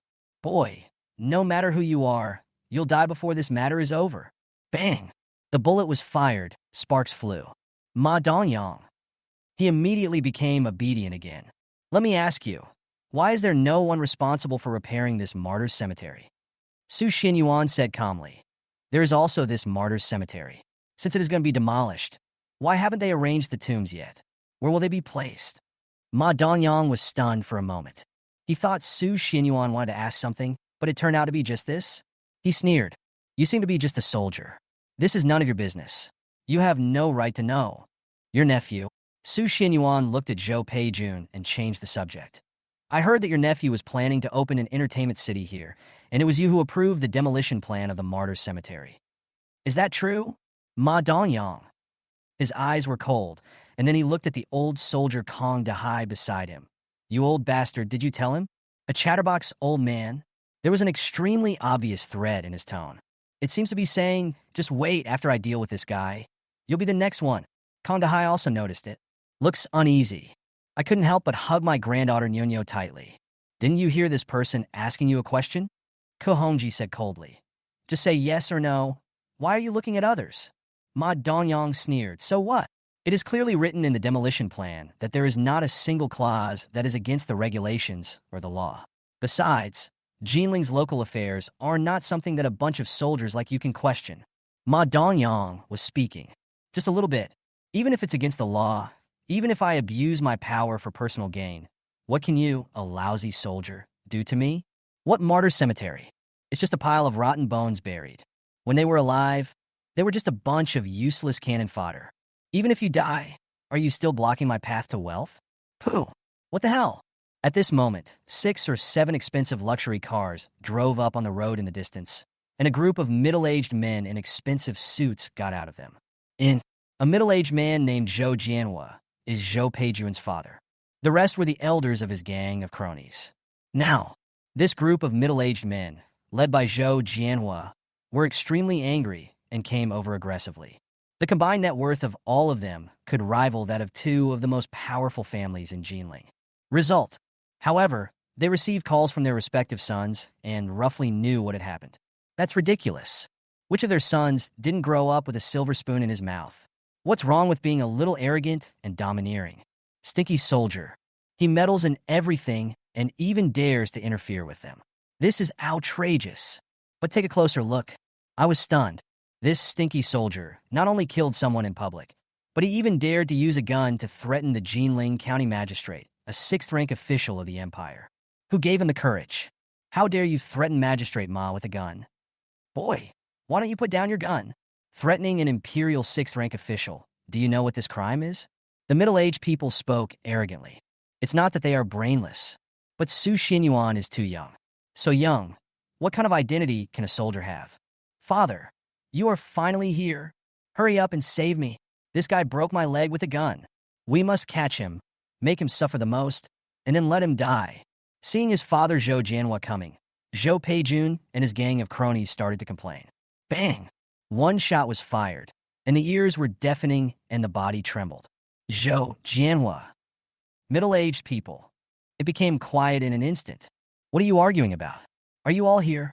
Su Xinyuan spoke lazily as he sat on the steps, his whole body exuding an indescribable elegance. Ma Dongyang sneered. There is one more. Okay, I'll wait for him, Su Xinyuan said lightly. Ma Dongyang snorted coldly. Still pretending? Once Colonel Kong arrives, I'll see how long you can keep pretending. Brother Ma. Zhou Jianhua came to Ma Dongyang, hesitant to speak, with a cold look in his eyes. It's okay, Colonel Kong. He's on the way. This kid won't be able to show off for long. Ma Dongyang sneered. Zhou Jianhua nodded. Immediately, he asked the bodyguard beside him to help his son Zhou Peijun to the side to rest. Boy, just wait for death. When Colonel Kong arrives, I'll see if you can still be so arrogant. About 10 minutes later, a beam of light came from the corner of the road in the distance, and a dark green Hummer drove towards this side. A burly middle-aged man walked down, followed by 2 fully armed guards. Colonel Kong, you are here. Zhou Jianhua hurried over and greeted him with a nod. He told everything that happened here, as if he was making a complaint. Colonel Kang's face was grim. He looked at Ma Dongyang, who was kneeling on the ground, and indicated that he could take care of the rest. Immediately, looking at Su Xinyuan, who was still sitting on the steps, he angrily said in a cold voice, "Boy, did you do this? You are so bold. Not only did you kill someone, you even dared to threaten the Jinling County Magistrate. Why don't you come back with me, and I will punish you?" He waved. The two guards around him immediately drew their guns and pointed them at Su Xinyuan with murderous intent. He was too lazy to talk to Su Xinyuan anymore. Too young indeed, and it's very unfamiliar. Who is he? Jinling Border Guard Regiment. Regimental Staff Officer Kong Tianlei. In the Jinling War Department, there were few who did not know him as long as they had the rank of colonel. And Su Xinyuan and the other one. But he had never seen it before. It is conceivable that those with low positions are not in his eyes, so why would he waste his breath on them? Uncle Kong, wait. This guy is deliberately making trouble, isn't he? Well, I'll call a few bulldozers later to flatten this rotten mausoleum. See if he still pretends. Zhou Peijuan's face was full of sarcasm. Although my legs felt unbearable pain, I felt inexplicably refreshed. Especially seeing Su Xinyuan sitting on the steps at this moment, he did not say another word. I feel much more relaxed. Dare to go against me? Zhou Peijun, are you dumbfounded? Okay then, it's up to you. Colonel Kong put his hands behind his back, as if he was in control of the situation, and nodded. Are you the Kana University professor? Unexpectedly, Su Xuanyuan's tone remained calm. Facing the threat of two guns, he simply glanced at Kong Tianlei nonchalantly. Kong Tianlei couldn't help but be amused by Su Xuanyuan's behavior, and said with a joking smile, "Why, what advice do you have?" Immediately, he glanced at Ma Dongyang. "Brother Ma, why are you still kneeling? Get up. He won't dare to do anything to you when I'm here." Ma Dongyang looked at him sarcastically. Looked at Su Xinyuan. "Put your feet on the ground and prepare to stand up." However, with a bang, he was shot again and fell to his knees in fear. "Did I ask you to get up?" Ma Dongyang. Kong Tianlei. The others were also stunned. They had never expected that with Colonel Kong around, Su Xinyuan and his two soldiers would dare to be so arrogant. "Boy, how dare you be so presumptuous in front of me?" Kong Tianlei suddenly felt humiliated and was furious. However, Ko Hongji, who had not spoken for a long time, couldn't help but laugh. "If I were you, I would stop talking now. Maybe I could still survive." Kong Tianlei sneered. "Who are you to be so worthy of giving orders?" Ko Hongji said calmly. "I just heard from Mr. Zhou that he wanted to call in a few bulldozers to flatten this place. Sorry, I just called some people, and they should be here soon." Kong Tianlei sneered. "You are threatening this staff officer. Are you kidding me?" Immediately. Instead, he asked the guards around him to ask the sentry posted on the road ahead. "This is hilarious. You still dare to act so pretentiously at this time. It's already this time, and you're still pretending?" Colonel Kong is the chief of staff of the Jinling Border Guard Regiment. "Don't let the people you call kneel down before you." Zhou Peijun and others sneered. But in the next moment, the guard's eyes were dull and blank, as if he had seen a ghost. He ran and frightened, his voice trembling, and he said, Report to the staff officer. According to the news from the sentry ahead, there is... What is it, you tell me?" Kong Tianlei raised his eyebrows and said with disdain. "Could it be that a big shot has come?" No, according to the information sent by the sentry ahead, 500 meters ahead, there are 30 heavy tanks gathering here, followed by a 3,000-man reinforcement group. Kong Tianlei. Ma Dongyang. Zhou Jianhua. Middle-aged people. Zhou Peijun. Young people. Kong Dahai. Everyone was stunned, and their hair stood on end. Damn it, what a ghost. Chapter 34. We are late in coming to protect you. Please forgive me, Lord. Don't underestimate Kong Tianlei. He is the Jinling Border Guard Regiment, the regiment's staff officer with the rank of colonel. But the entire Jinling Border Guard Regiment, including him, had 3 regimental staff officers. Most importantly, he only had a military rank in the War Department, but he had no power to mobilize troops. But now, what did you hear? 30 heavy tanks. There is a reinforced regiment of 3,000 people following behind? Damn, the entire Jinling Border Guard Regiment doesn't even have 10 heavy tanks. Hearing that it was only 500 meters away, Kong Tianlei was completely stunned. It's fake. Zhou Peijun and several of his friends were dumbfounded and broke out in cold sweats. Ma Dongyang, Zhou Jianhua, and others who were kneeling on the ground were pale and trembling. Veteran Kong Dahai was also stunned, looking at Su Xinyuan, who was still sitting on the steps of the cemetery with a calm expression, as if nothing had happened. Everyone felt like they were dreaming. It can't really be. No way, this is impossible. How could it really be this guy? One phone call, and 30 heavy tanks and a reinforced regiment of 3,000 men were dispatched? Don't panic, maybe he's just passing by. Kong Tianlei laughed dryly. Boom, boom, boom. However, just as he finished speaking, a huge roar shook everyone present and made their eyes tremble. It's obvious. That was the sound of a heavy tank's tracks rolling over the ground. The sound is like raging waves. The huge vibration was so strong that even the leaves on the ground near the cemetery were shaking. The vibration coming from his feet made everyone in the audience so frightened that they dared not speak. Intense light. It came from a distance like a laser, harsh and eye-catching.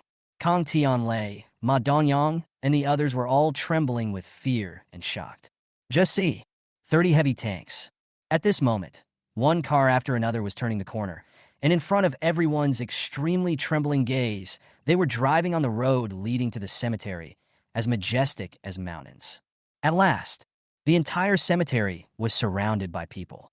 Kong Tianlei, Ma Dongyang, and all the others were sweating profusely, their bodies were trembling, and their brains went blank in an instant. Da-da-da! All the tank soldiers opened the doors and walked out. Then, in full view of everyone, they knelt on one knee towards Su Xinyuan as if they were on pilgrimage. The sound was like a tide, shaking the night. All members of the Jinling Northern Border Guards are late in escorting the king. Please forgive us, King. Kong Tianlei, Ma Dongyang, Zhou Jianhua, Zhou Peijun. Everyone. Da-da-da!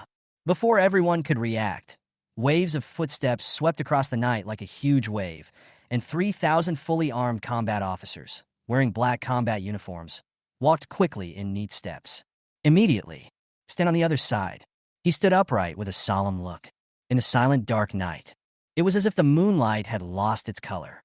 All they saw were 3,000 members of the combat unit, holding an automatic rifle in one hand, with the 5 fingers of their right hand raised near their temples, their eyes sharp as they saluted Su Xinyuan, who was sitting on the steps with an extremely high military salute. In unison, vibrate all around, all members of the Jinling Northern Territory Dragon Riders pay their respects to our king. May our king be in good health. Kong Tianlei, Ma Dongyang, Zhou Jianhua, Zhou Peijun. Seeing this scene, everyone was shocked, their legs were trembling, and cold sweat was pouring down. Kong Tianlei's pupils shrank sharply. 3 burly middle-aged men were walking towards us. He was almost scared to death. Everyone, each of them has a gold star on their shoulder. All of them, first-class generals. You are. Kong Tianlei turned paler and paler, got goosebumps all over his body, and was so scared that he almost lost control of his bladder. Yes, the 3 first-rank generals didn't even look at him, but walked straight past him and headed towards Su Xinyuan. Bow and salute. Kneel down and say, Duan Weigua, the chief of the northern region of the Sudu War Department, pays respect to the emperor of the northern border. Liang Bing, the southern division chief of the Sudu War Department, kowtows to the northern territory emperor. Lu Fengyin, the eastern division chief of the Sudu War Department, pays respect to the northern territory emperor. We are late in protecting the emperor, and we deserve death. We hope the emperor will punish us. Kong Tianlei, Ma Dongyang, Zhou Jianhua, Zhou Peijun, Kong Dahai. Everyone, in the quiet and cold night. At this moment, some people are confused. Some people were panicking. Someone was frightened. Some people were shocked. Some people collapsed to the ground, their faces ashen. Some people couldn't believe it. But at this moment, everyone gasped and there was dead silence. He is actually the Northern Emperor who disappeared for 5 years. Chapter 35. Don't worry, there's still you, Emperor of the North. 4 words fell. There is no need to use other words to describe what these 4 words mean to the empire and to all Chinese people. The wind suddenly rises. The leaves were in disarray, as were the thoughts of the veteran Kong Dahai, and even more so the hearts of Kong Tianlei and Ma Dongyang. They were speechless and shocked, and there was anxiety and fear in the depths of their pupils. Middle-aged, wealthy businessmen such as Zhou Jianhua, as well as Zhou Peijun and his gang of cronies, felt their limbs go cold, and their hairs trembled. The next moment, I felt a chill running down my pores, my legs went limp and numb, and with a plop, I fell to my knees, trembling with fear. Even though she is only 6 or 7 years old, and her mind is not fully developed, she is still the granddaughter of veteran Kong Dahai, Nyo. Now, he also opened his mouth wide, his face full of shock. Although she didn't know who Su Xianyuan was, she knew that the big brother in front of her must be very powerful. Everyone, get up. Su Xianyuan waved his hand, his tone unusually gentle. Click, as Su Xianyuan's voice fell. Thousands of the royal guards moved in unison and slowly stood up. Thousands of them stood upright and put the automatic rifles in their hands back to the side of their bodies with orderly movements. The silent surroundings were suddenly filled with bursts of sound. Thank you, Lord Emperor. Like thunder, Kong Tianlei, Ma Dongyang, and others were so frightened that their bodies trembled even more violently. He is the Emperor of the North. He is actually the Emperor of the North. Thank you, Lord Emperor. The 3 chiefs of the Suda War departments also stood up, saluted again, and then stood aside respectfully. For Kong Tianlei, Ma Dongyang, and others. They were even more uneasy and terrified. They bit their lips, fearing that they would scream out in fright. But whatever you fear is bound to come to you. You too, come here. Kohonji gestured with his hand. Kong Tianlei and Ma Dongyang, who had been curled up and dared not even raise their heads, were lifted up and dragged to Su Xianyuan. As for Zhou Jianhua, Zhou Peijun, and other wealthy fathers and sons knelt on the ground, not even daring to breathe. Realize it later. Kong Tianlei and Ma Dongyang were so frightened that they broke out in cold sweats before they reacted.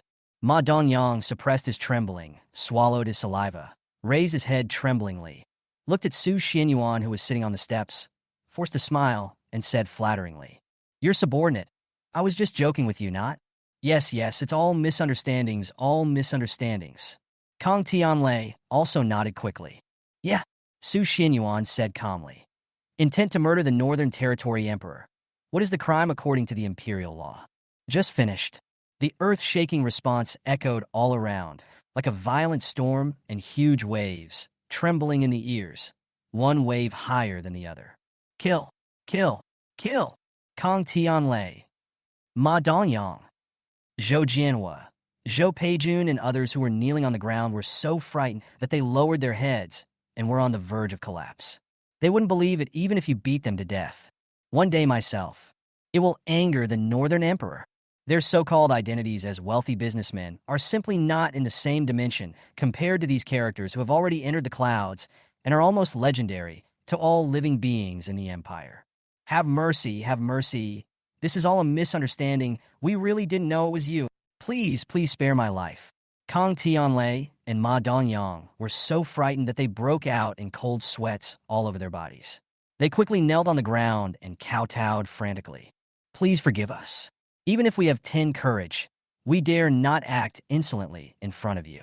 As for the demolition of this mausoleum, it is also carried out according to the plan. There is nothing that violates the laws of the Empire. Please understand. Yeah, Sukswanyuan spoke na kalmaton. He waved. Immediately, Kohonji, who was standing behind them, threw a recording file in front of the two of them. Brother Ma, don't worry. After the matter is completed, the 3 million that belongs to you will be transferred to your overseas account. Okay. If that's the case, I'll approve this demolition plan for you. Then the 3 million. Don't worry, as long as you approve this project, after it's completed, not only will the 3 million be deposited into your account, but you will also get 20% of the shares of the entertainment city. Ma Dongyang, Zhou Jianhua. The owners of the voices played in the recording file are obviously Ma Dongyang and Zhou Jianhua. For such a vast northern territory, it is very easy to obtain this recording. The two were terrified on the spot, shivering. Come on, tell me what's going on with these 3 million? Su Xianyuan waved his hand and smiled faintly. And what about the 20% stake in the entertainment city? Ma Dongyang. As the saying goes, when disaster strikes, everyone flees. Kong Tianlei immediately looked righteous and ashamed to be associated with him, and pointed at Ma Dongyang with great sorrow. Well, You, a corrupt official who abuses your power for personal gain, are actually going to demolish the cemetery where the loyal bones of the Chinese people are buried just for a mere 3 million. I really misjudged you. Only. He just finished speaking. But it was another recording file dropped at his feet. Don't worry, I still have you. Kong Tianlei. Chapter 36. Respectfully invite the loyal souls of Yan Huang and let the mighty power of China reign supreme. Brother Ma, where do you think it would be appropriate to place the martyrs' tombs?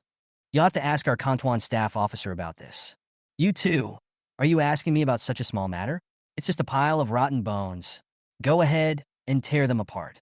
After that, I'll send someone to take the rotten bones away and bury them somewhere deep in the mountains and forests. Just listen to the recording. One can imagine what kind of demeanor Kong Tianlei had at that time. Complacent, disdainful, arrogant, and smiling. He dismissed the matter with just a few words. Well done, as expected of Chief of Staff Kong. He is really resolute and decisive. That's just a pile of rotten bones.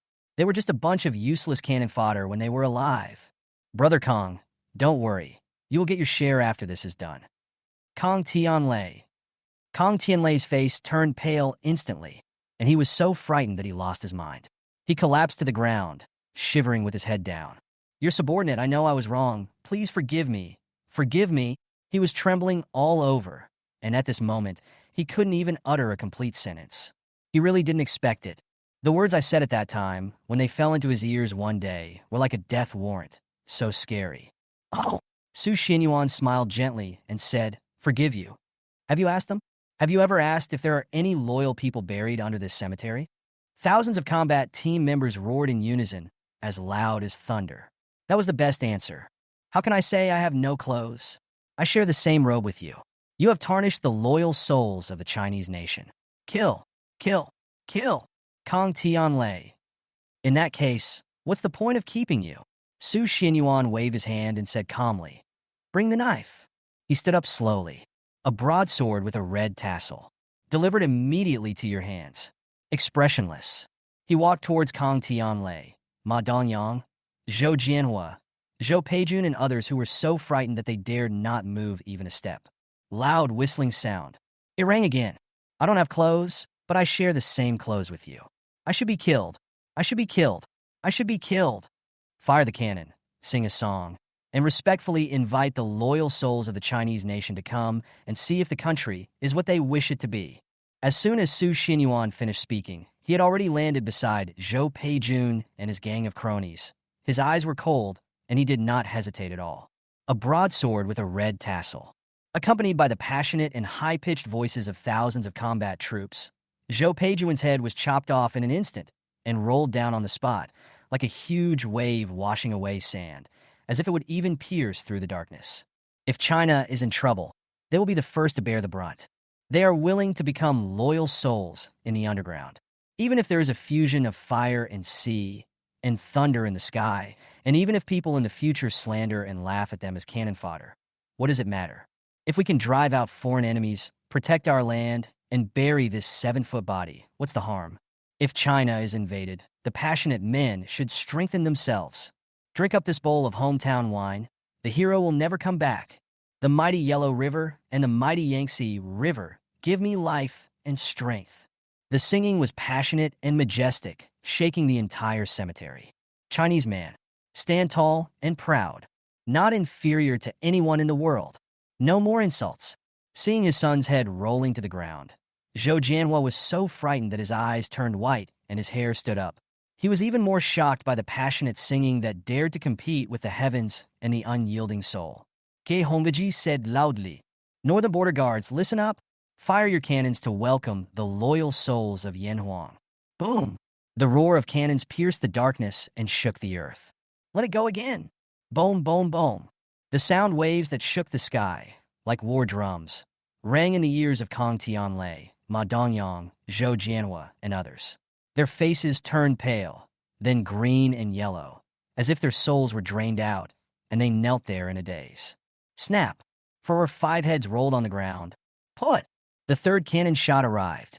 The huge tremor resounded throughout the suburbs of Jinling and even the city center, waking up many people who were still asleep. They all looked towards the suburbs of Jinling in silence and curiosity. Mercy, mercy. Ma Dongyang was completely frightened. His eyes were dull, and he was completely numb. His lips were dry, and he just begged for mercy instinctively.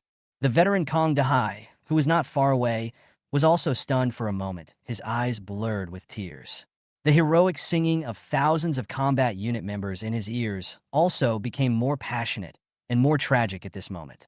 If China is invaded, let our blood be dyed into the most beautiful flowers and sprinkled on our chests.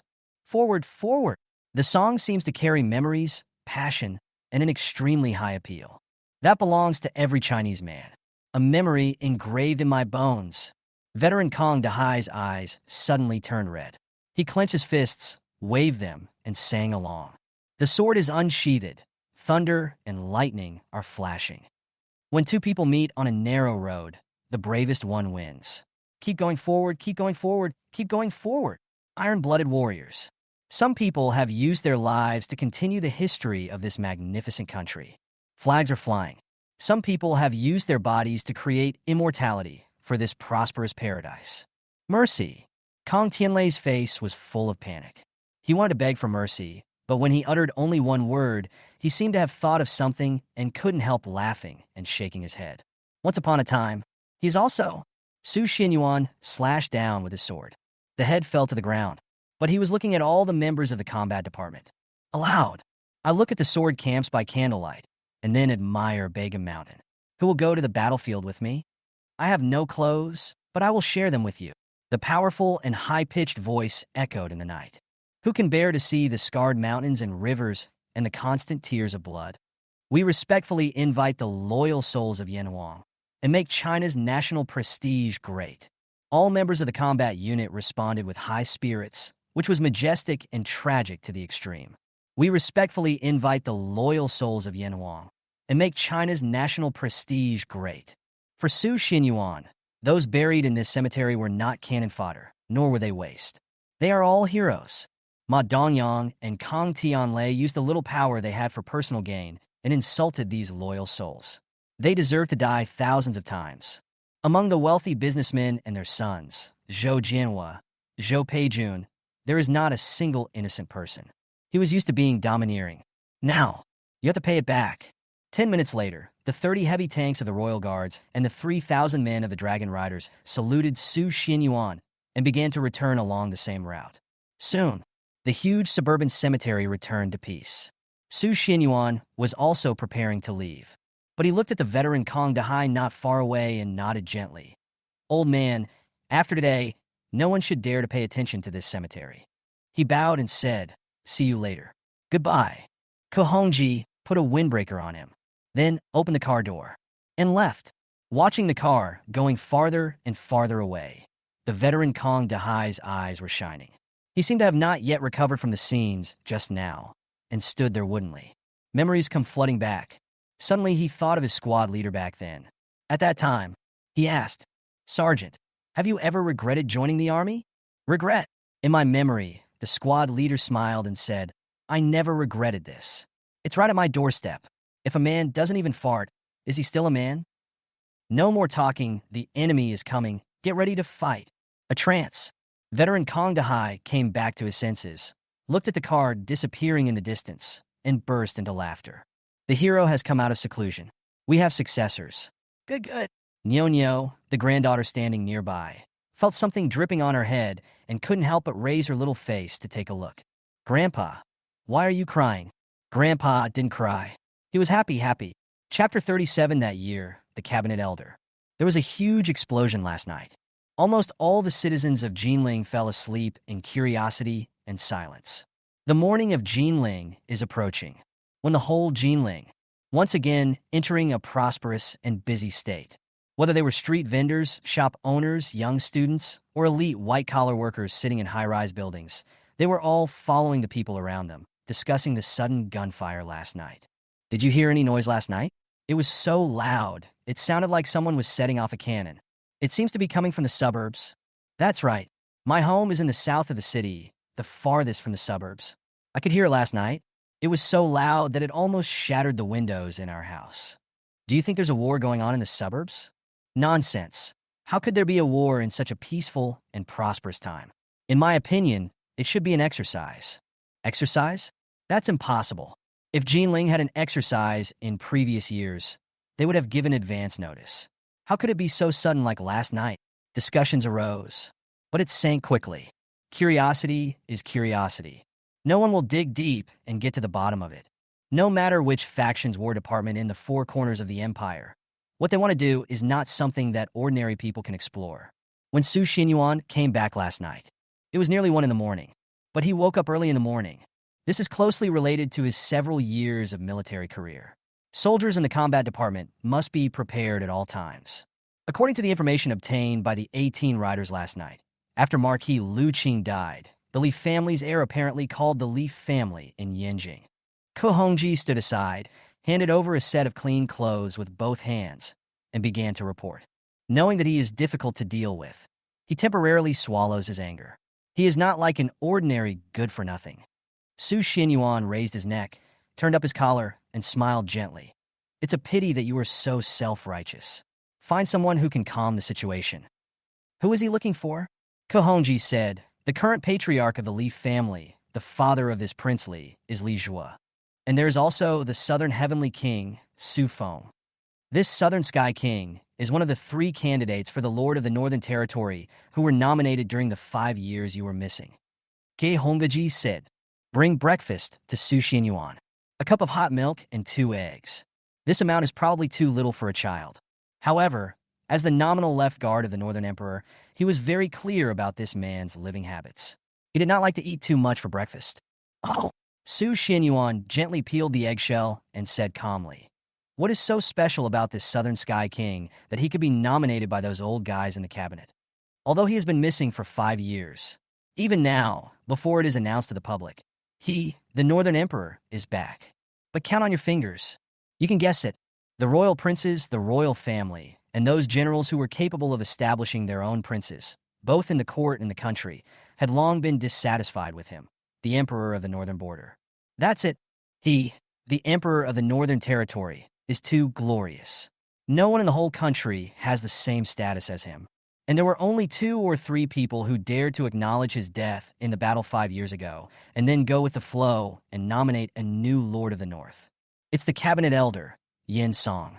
Ko Hongji did not hide anything and answered truthfully. Imperial Cabinet. There are 5 members in total. It can be said to be the other hand of His Majesty the Emperor, commanding all officials of the 6 ministries except the Ministry of War. Almost all affairs of the empire, from top to bottom, must be decided by the cabinet and finally reported to His Majesty the Emperor. And the Grand Counselor Yin Yu is the highest authority of this hand. Su Xinyuan didn't say anything. He just quietly swallowed a peeled egg, chewed it slowly, and then took a sip of hot milk. This old guy, if I remember correctly, should be almost 90 years old. Su Xinyuan didn't care at all and smiled faintly. But he's still like a young man, still so jealous, which is cute. Ge Hongji. Ko Hongji's cheeks twitched, and he fell helpless. A dignified cabinet elder, a pillar of the empire, a man whom even the few capable princes of the royal family would respectfully address as Elder Yin. Yet, this person actually described him as cute? Is that a compliment? I really don't know what expression this great minister would have if he heard this. But, after thinking of something again, Ko Hongji smiled bitterly and shook his head. That's still this. For the first time, he took on the identity of Lord in the North. When he went to Yinjing, on that day, snow covered the whole world. The empire opened the gates of the Forbidden Palace, which had been closed for nearly 10 years. A 100-mile red carpet was laid out just to welcome the new Lord of the North who would go down in history. Princes, nobles, and imperial concubines followed the emperor out of the palace to welcome this person. His Majesty the Emperor even let him ride in the dragon sedan chair, went to the Forbidden Palace together, welcomed him, and gave him a seat and a banquet.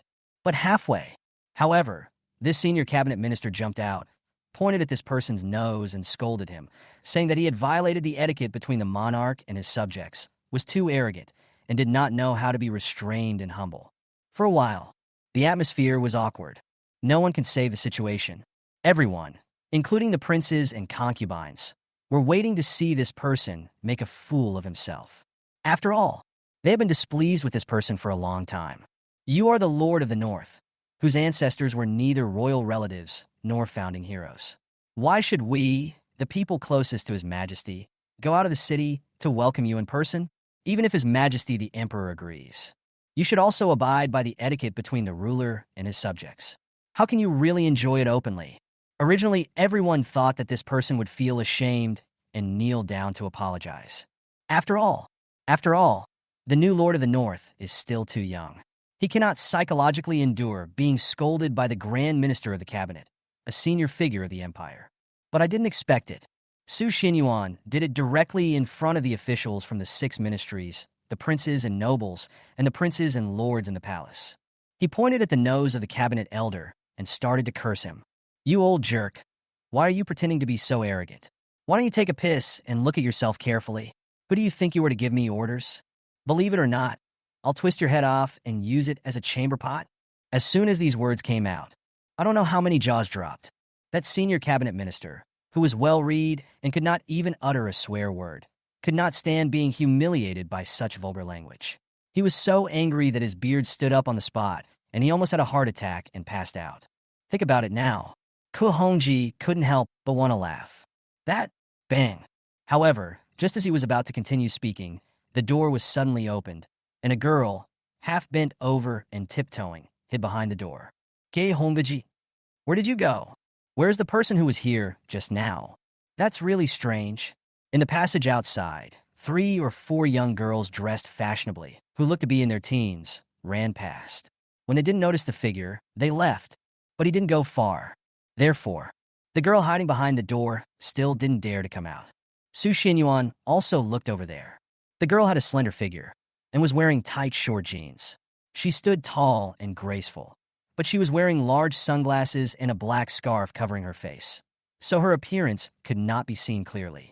But, judging from her exposed gorgeous lips, fair skin, slender legs, and watery eyes, she must be a beautiful woman with an elegant face. But, what's going on? How come a girl came in? I forgot to close the door. Ku Hongji scratched his head embarrassedly. He hurriedly urged the girl. But before he could open his mouth, the girl quickly made a gesture towards him, which looked inexplicably playful and cute. Shuh, don't talk, they haven't gone far yet. Gay Hongji. Su Xinyuan. Chapter 38. There is no such thing as a peaceful life, but some people keep moving forward with heavy burdens. What is the situation now? Just 2 grown men. He stared at the girl hiding behind the door, peeking through the crack of the door and looking out secretly. Looks just like childhood, playing hide and seek, looking afraid of being found. I don't know if it's an invisible cooperation, or maybe it's some kind of telepathic connection. Su Xinyuan, who has always been aloof, couldn't help but cooperate with the girls. In the room, it was quiet. I'll go. Ku Hongji was helpless. He looked at Su Xinyuan and was about to ask whether he should let the other party leave. The words haven't been finished yet. Su Xinyuan used the same gesture as the girl, and she had no choice but to shut her mouth again. Gay Hongji. Hey, you two work in perfect harmony, and I, the left guard, have become redundant. About a minute later, the girl breathed a sigh of relief and patted her chest, as if she was lucky not to be discovered. Directed at Su Xinyuan and Ku Hongji. Waving his hands, he said with a cheerful smile, Thank you, my 2 classmates. Su Xinyuan. Gay Hongji. However, accidentally, the black veil covering her face fell down, revealing a pure yet mature face. It would not be an exaggeration to describe it as beautiful as a flower and a feast for the eyes. Gay Hongji. Ku Hongji's face froze for a moment, as if he recognized who the girl was. The girl quickly put on her black scarf again and left. Ku Hongji couldn't help but say, Do you know who that girl was? Su Xinyuan took a sip of milk and glanced at Ku Hongji. The most popular female star in the empire right now is called Mu Shuiyao. She has millions of fans. Not only can she act, she can also sing beautifully. She was recently listed on the Empire Female Singer chart. Oh, by the way, I remember now, she said last year that she would hold a concert in Soto. Ku Hongji is talking about the rise.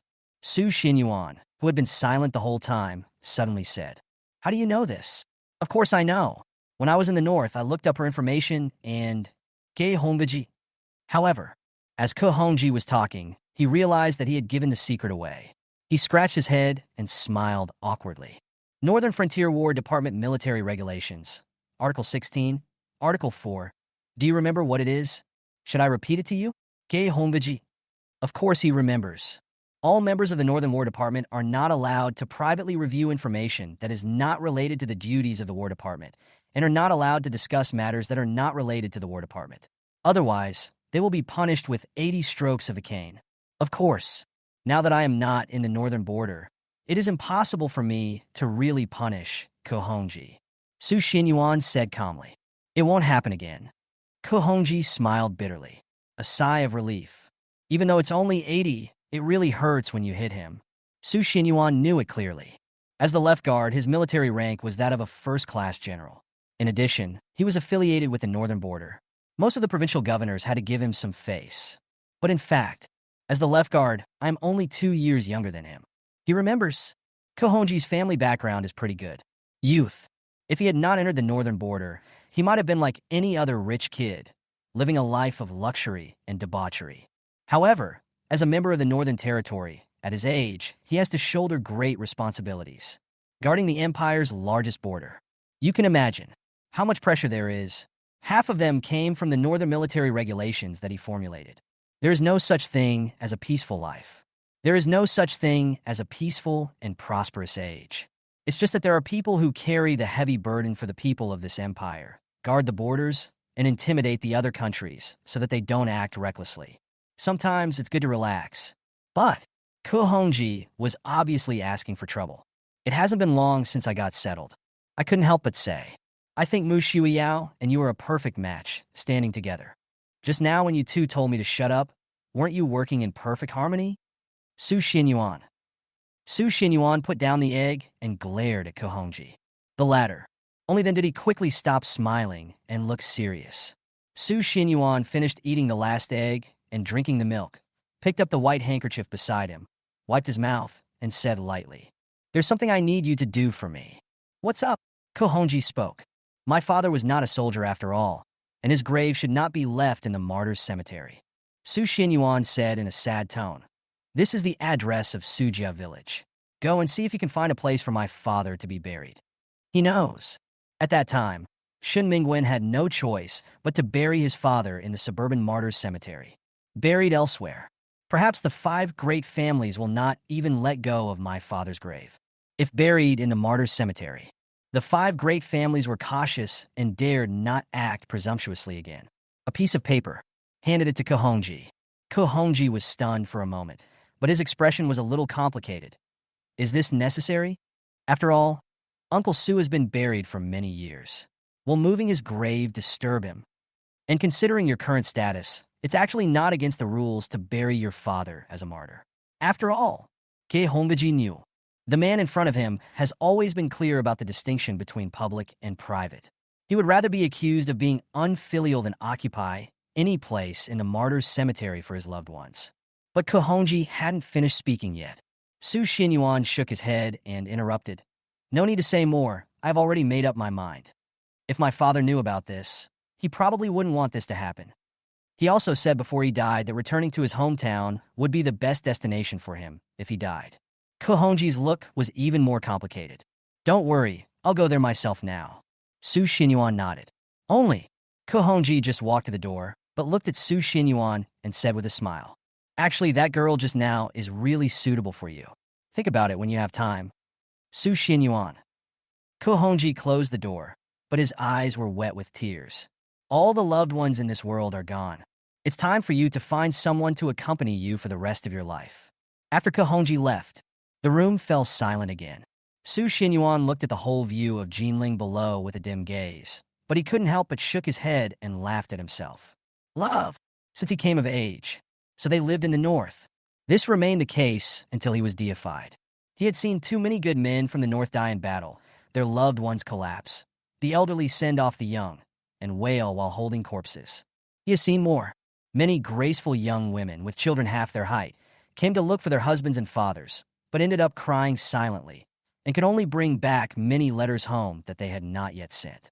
For people like us, having someone to accompany you for life may really just be a luxury. Murmur. Landing in the huge room, no one responded. Chapter 39. Classmate, you are a straight man. The Tianan building where Su Xinyuan lives is almost the tallest building in Jinling City. The room he lives in, It is the top floor of Tian'an building. A simple wash is finished. He looked at the time and saw that it was still early, so he put his hands behind his back, looked at the scenery of Jinling in the distance, then changed into casual clothes and prepared to go to the gym in Tian'an building to stretch his body. Since coming to Jinling, his body was a bit slack. If I were in the north, I would feel uncomfortable if I didn't run 10 kilometers every morning. Tian'an building is very big. There are only 10 residents on each floor, with independent restaurants, swimming pools, libraries, and gyms. It's 9 o'clock in the morning now.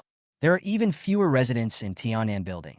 Basically, they are business elites who come to Jinling from other cities to do business, some for work, some for socializing. Su Xinyuan quickly found the gym. Just by looking inside from the outside through the glass sliding door, you can feel that the independent gym in Tian'an building is much more formal than those outside. All facilities are available. Just as he stretched out his hand and was about to open the glass door, he saw a slender jade hand falling on the handle at the same time as his. Take a glance. She is a slim girl with a graceful figure, wearing a pink sportswear and sunglasses. Classmate, is that you? The girl was slightly stunned. Although she felt it was a bit awkward, she smiled at Su Xinyuan with a sunny face. Don't you remember me? I'm the one who hid in your room this morning. The girl stretched out her white fingers, tilted her head, and patted Su Xinyuan's shoulder in a playful and quirky manner. Su Xinyuan. It's not that he's forgetful, but he didn't expect that the girl would be so familiar and dare to pat his shoulder. Hello. Do we know each other well? Since the day he became the Lord of the Northern Territory, in the vast Northern Territory, and even when he went to Yinjing that year, the princes, concubines, dukes, and nobles all followed him to welcome him. No one of the opposite sex had ever dared to greet him like this. Even in normal times, just by looking at his face, one can tell that he has a cold and aloof personality, which has already put many girls off. Classmate, what's wrong with you? Seeing that Su Xinyuan didn't say anything, the girl took out her hand and waved it in front of Su Xinyuan, acting like an innocent and lovely girl next door. Then, our classmate Su. But he replied very arrogantly, Are we familiar with each other?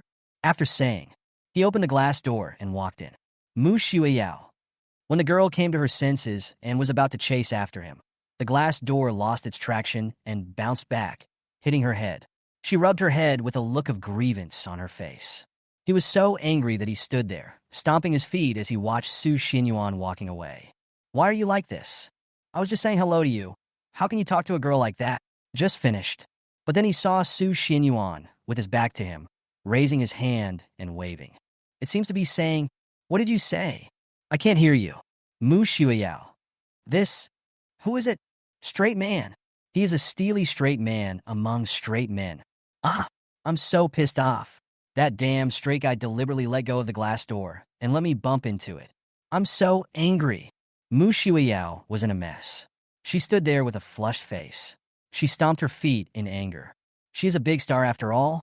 I don't know how many male fans I have, but this was the first time that I was teased so deliberately by the opposite sex. It seems that he doesn't know her yet. Snort. It doesn't matter. Straight man of steel. Mu Shuiyao opened the door angrily and walked in. Compared to the morning, she wasn't worried about being pestered by crazy fans. This morning was purely accidental. Her little fans sneaked in from nowhere, leaving her unable to take care of herself, so she had to find a room to hide in. She didn't want her fans to know.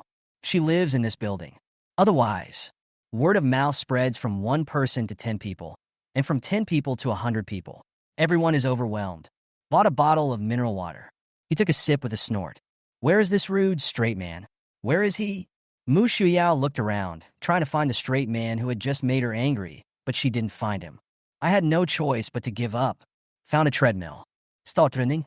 This was not a sudden impulse on Mu Shuiyao's part to exercise, nor was she like some girls in the gym who exercised for 3 minutes and took photos for an hour. But she has always had the habit of fitness. Maybe it's due to my profession. It's important to keep in shape. Different from the morning when she was hiding away and wearing beautiful clothes. Even though she was wearing a sports suit at this moment, she could still outline Mu Shuiyao's perfect figure without any flaws. She has the innocence of a girl next door. She also has a charming side like a queen. Maybe this is because I was born with a talent for clothes hanging around. I look good in anything I wear. Ran for a few minutes. Mu Shuiyao just wanted to drink some water. Inadvertently, her eyes glanced to the side, and her little mouth curled up like a crescent moon. Snort, you stinky straight guy. I found you. Maybe the breakfast was not right. Su Xinyuan just went to the bathroom. As soon as I stepped onto the treadmill, I saw a pair of long legs falling on the treadmill next to me. Hey, classmate, what's your name? It was the angry Mu Shuiyao. Only. Student Su, who has a cold personality. But he ignored classmate Mu. Instead, he turned on the treadmill and started jogging on his own. Mu Shuiyao. Hey, brat, ignore me again. Snort.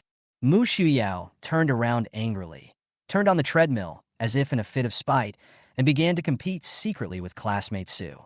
Then, however, student Su increased the speed of the treadmill. Then, student Mu also pressed the key. Back and forth. The speed of the treadmill suddenly became faster and faster. Our delicate classmate Mu, however, felt a little tired and was out of breath, unable to keep up with classmate Su's pace. Stop, take a break. Mu Shuiyao quickly called a halt. Feeling dry mouth. I want to drink water. But then I realized that my bottle of mineral water was still there, and I hadn't taken it over. But it was at this time, an unopened bottle of mineral water was handed in front of him. Mu Shuiyao was stunned for a moment, then discovered, it's Su Xinyuan. You're welcome. He just pulled it over and drank it with a gulp. Snort. You are still kind to women. It seems that he's not a straight man. Just as I was thinking this, Su Xinyuan's words almost made our classmate Mu, who was drinking water, spit out his mouthful of water. If your legs are short, just slow down the treadmill. Mu Shuiyao. Straight man of steel. You have short legs? I'm a model height after all, so how can my legs be short?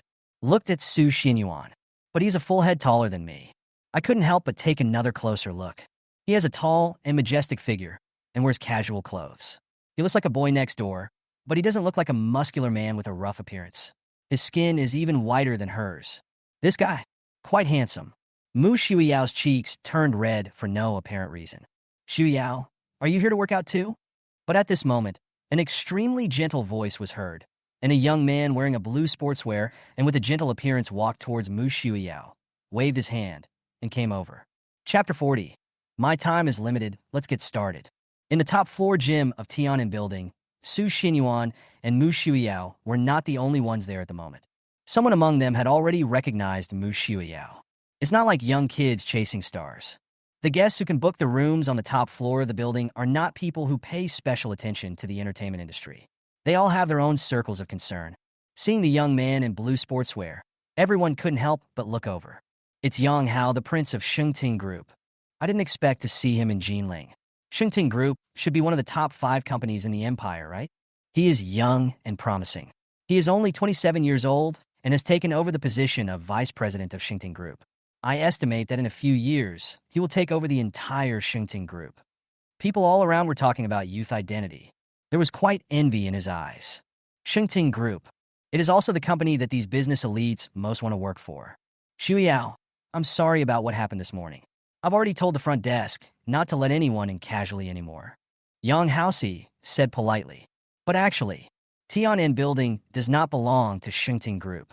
But in Yang Hao's mind, as the vice president of Shengting Group, when he speaks, not only a small receptionist, but even the person in charge of Tianan Building has to give him face.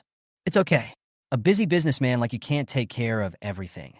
Mu Shuiyao responded with a faint smile. I didn't take what happened in the morning to heart. She came to Jinling to perform. It was because of the company behind him that he was invited by Shengting Group. I heard that it was Yang Hao who planned it. I'm not busy today. Do you have time? Do you want to go out for a walk this afternoon? I'm very tired today, so I'd better not bother you. My friend happens to be from Jinling, so I'll ask him to take me out for a walk when he has time. Mu Shuiyao refused. He looked at Su Xinyuan again. Obvious. Classmate Mu is using classmate Su as a shield. Student Su didn't say anything, still jogging in an orderly manner, oblivious to the people around. Mu Shuiyao. Same. This is Yang Hao, the vice president of Xingtian Group. Mu Shuiyao pretended not to see it and continued with the introduction. Seeing that Su Xinyuan ignored him, Yang Hao looked him up and down with obvious hostility and dissatisfaction. Your friend seems to be quite aloof. He was not angry, but he was targeting her intentionally, saying disdainfully, Shuiyao, you are a famous star after all. You should avoid associating with people like this in the future. They are too uncultured and will lower your status. Mu Shuiyao frowned. She felt that Yang Hao had passed. Can the vice president of Shengting Group speak in such a superior tone? My, this friend doesn't like to talk much. Yang Hao sneered and said, so, your friend is of low quality and doesn't even have the most basic etiquette of meeting someone. It seems he is a country bumpkin who doesn't know the rules. In Yang Hao's eyes, Su Xianyuan at this moment, he's just a blind boy. He is the prince of Shengting Group and the future successor of the group. He is standing here, and you have no reaction at all. What does this mean? Brother, I'm talking to you. Can't you hear me? Su Xianyuan stopped. Turn around. Expressionless. I heard you, but who do you think you are? Yang Hao? Yang Hao was stunned. The gentle and refined face immediately turned red. Where did this freak come from? Didn't you hear Mu Shuiyao's introduction just now? I am the vice president of Shengting Group. You kid, you actually asked me who I am? The people watching the show were also stunned. Their mouths opened wide, and they looked at each other. Just now they thought this was a young man running. Didn't hear it. Come to think of it, with the vice president of Shengting Group standing next to him, how could he not respond? Never thought about it. I got this reply. This person just appeared out of nowhere. He's probably a fool, daring to talk to Yang Hao like that. That seems to me. Mu Shuiyao couldn't help but laugh. This straight man of steel. Say, quite honest. Su Xianyuan continued jogging. He hasn't exercised for a long time, so it's time to give his body a good rest. Vice President Yang's face, however, became even darker. It's embarrassing. We have to get it back, don't we? Especially in front of Mu Shuiyao. When he saw Su Xianyuan running, he immediately said with disdain, Brother, how about we compete to see who can run 10 kilometers? Su Xianyuan didn't say anything. Mu Shuiyao frowned. She really couldn't stand Yang Hao calling her brother all the time. He seemed very polite, but in fact he was very hypocritical and his life was so unreal. Why? You don't dare to do that. Seeing that Su Xianyuan didn't say anything, Yang Hao continued to provoke him. Are your legs as skillful as your mouth? Yang Hao, come up quickly and leave after losing. Su Xianyuan said calmly. This Vice President Yang was obviously jealous of him because Mu Shuiyao was present. He felt it was childish. Like a child. What a joke. I will lose. Yang Hao's face was full of disdain. A look of confidence. Get on the treadmill. Obviously, he was certain that Su Xianyuan would lose.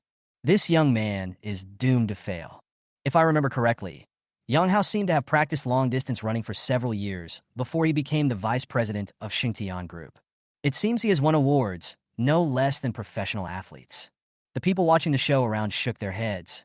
Yang Hao, you have practiced long-distance running for 5 years and ranked among the top 5 in the Empire's professional long-distance running competition. My friend is just an ordinary person. You are not doing this on purpose. Mu Shuiyao expressed her dissatisfaction directly. Yang Hao didn't take it to heart and just smiled faintly. Shuiyao, I'm doing this for your own good. Some people are not worth making friends with. Suffering a little will be good for their future life. Yang Hao seemed to have good intentions. Seems to be considering Su Xianyuan. But he still didn't forget to make a few sarcastic remarks in his words. This kind of person is very hypocritical. After saying, he looked at Su Xianyuan again. You won't dare to do it, right? For him, Mu Shuiyao described his long-distance running career in this way. Are you, an unknown boy, still not aware of the difficulty and need to retreat? I am the vice president of Shengting Group. Can't hear you? Pretending in front of me? I don't even need to use my status as vice president to pressure you. Lest it spread, it's shameful to say that I'm bullying others by taking advantage of my power. Okay, don't you like running, kid? I will use what you are best at to defeat you, and see if you still have the nerve to continue pretending after you lose. Only, as soon as he stood up and took a look at Su Xianyuan, he was stunned. What are you doing? Mu Shuiyao was also full of confusion. Su Xianyuan was seen increasing the speed of the treadmill track. The red light came on, indicating that the maximum speed had been increased directly. Mu Shuiyao. The tracks alternate up and down. The speed is so fast that it is dazzling. Nothing, Su Xianyuan said calmly. My time is limited, let's get started. Yang Hao? This kid is crazy. Top speed. Is that a normal person? Able to run? It would be strange if he wasn't thrown out by inertia. Chapter 41. Su Qingrui is not worthy of entering the ancestral tomb of my Sujia village. Is this young man crazy? How dare he play like this? This is really crazy. Isn't this intentional to hurt yourself? The maximum speed is so fast that even a four-legged horse would have to run at full speed. Yeah, how can ordinary people compare to four-legged beasts? I think this young man wants to get hurt on purpose so that he can extort money from Vice President Yang. I really can't understand it. Mu Shuiyao is a famous star after all. How could she have such a low-class friend? People watching the show around were pointing and talking. Some people were surprised. Some people ridiculed. It's a bit strange that a resident who can live on the top floor of Tianan building is like this. In everyone's eyes, guess who can live on the top floor of Tianan building? They are either business executives who know how to judge people and when to advance and retreat, or they are business elites who are good at communication and have a calm personality. They are not like Su Xianyuan, who is too pretentious. Top speed? Everyone shook their heads and sneered. What a fool. Some people, seeing this scene, were even more disdainful and said sarcastically, "It looks like he's the son of a nouveau riche. Maybe this is his first time at the gym." Mu Shuiyao was helpless, eyes sparkling. "I don't know what to say." "Shuiyao, this is your friend?" Vice President Yang was stunned for a moment, then came to his senses and sneered. "It seems that this friend of yours is coming to the gym for the first time?" Previously, Yang Hao's attitude was relatively restrained because Mu Shuiyao was present. At this moment, seeing Su Xianyuan doing this, his whole expression of disdain and contempt was revealed without any disguise. "I thought it was someone else. What a country bumpkin he is. Since your friend Shuiyao is so confident, why not let him start first?" Yang Hao sneered. "What the hell? It seems he doesn't even have to run. Later, when this country bumpkin goes up there, he will definitely be thrown out by inertia. It would be best if he were to die." Only, he was just about to continue to ridicule Su Xianyuan in front of Mu Shuiyao when he heard a series of exclamations. "Oh my god, is he still human? This is simply not a human being. He can run so smoothly even at the highest speed. This kid is a monster. Am I hallucinating? This kid actually..." Everyone around looked at each other, shocked, and rubbed their eyes hard. Yang Hao was startled. He quickly turned his eyes away. Suddenly, he was stunned. This country bumpkin is a monster. Is this something a human can do? Just see. Su Xuanyuan's feet landed on the treadmill, which was turned on to the highest speed. His legs seemed to be equipped with powerful motors, and he walked as fast as the wind, as if walking on flat ground. Everyone was stunned. In their eyes, Su Xianyuan at this moment. He is not a human being at all. Mu Shuiyao opened her mouth wide. Her beautiful eyes were blank, and her face was full of shock. This straight man of steel. Good. So awesome. Less than 10 minutes passed. The red light on the treadmill turned on, indicating that you had run 10 kilometers. President Yang had a dazed look on his face, completely dumbfounded. How is it possible? He looked dumbfounded and could hardly speak. Obviously, they couldn't believe that an unknown kid who came out of nowhere not only dared to run at the highest speed, but could also run 10 kilometers within 10 minutes. He found that he hadn't even shed a drop of sweat. Is this still a human being? I've never heard of this. How is this possible? It's incredible. Not only did he run the top 10 kilometers per hour, he also ran so fast that he finished it in less than 10 minutes. This is far beyond the world record. Everyone around was shocked. I feel like I witnessed history today. This straight man of steel is too amazing. Mu Shuiyao opened her mouth wide, extremely shocked. The look in his eyes when he looked at Su Xianyuan was full of admiration. After Su Xianyuan ran 10 kilometers, even his breathing was not disordered. It seemed that in his opinion, running these mere 10 kilometers was a matter of course. This is also true. If it wasn't a treadmill and had some limitations, why would it take 10 minutes? If he ran at full speed in the vast northern land, it would only take him 5 minutes at the fastest. Back then he led the 18 riders of Kunlun. Night Raid. The golden Chilean flag shuttles across several mountains. They rushed all the way from the Northern Border War Department and went straight to the rear of the Beiluo army of 300,000. For a distance of 100,000 kilometers. Not only did their breathing remain steady, they also killed 300,000 Beiluo soldiers. How can it be compared with a mere 10 kilometers? Turn off the treadmill. Su Xuanyuan's eyes were indifferent. Look at President Yang, who is in a daze. I've finished running. It's your turn. Yang Hao? Yang Hao's face turned pale. I can't say a word. Why are you running? Run 10 kilometers in 10 minutes. Who can compare with this freak? But our classmate Mu also wants to remind you. President Yang, it's your turn. Yang Hao? This was like stabbing President Yang in the heart. Previously, he relied on his level that was not inferior to that of professional athletes and ridiculed Su Xinyuan, thinking that he would definitely win. It seems now, even if I grew 2 more legs, it would be useless. If you have the guts, let's compete in something else. Do you dare? Running is not my strong point. There's nothing to be proud of if you win. Yang Hao's face turned pale, and he gritted his teeth. Su Xinyuan said calmly, "Before, who said that I should suffer a little? Yang Hao? You can't afford to play, so you act like this. Is this the demeanor of a big CEO? Yang Hao?" Mu Shuiyao stood aside, covering her mouth and laughing. She suddenly felt Su Xuanyuan's way of talking freely and seriously arguing with people is quite cute. Since he is a big CEO, he must have some outstanding qualities. A country bumpkin like me naturally cannot compare to him. Su Xinyuan made a pleased gesture. How about I give you, the big boss, the highest speed as well, so that a country bumpkin like me can learn some new things? Yang Hao? Then, our President Yang no longer has the face to stay here. Pretend to answer the phone. Looks like he's anxious to deal with something. Shuyao, my assistant, called and asked me to handle it. I'm going back now. After saying, he seemed to be feeling guilty and didn't even dare to look at Su Xinyuan. He quickly fled. Then, our classmates Mu and Su looked at each other and both smiled like children. Student Su didn't know why he was laughing. He is in the Northern War Department. Very calm.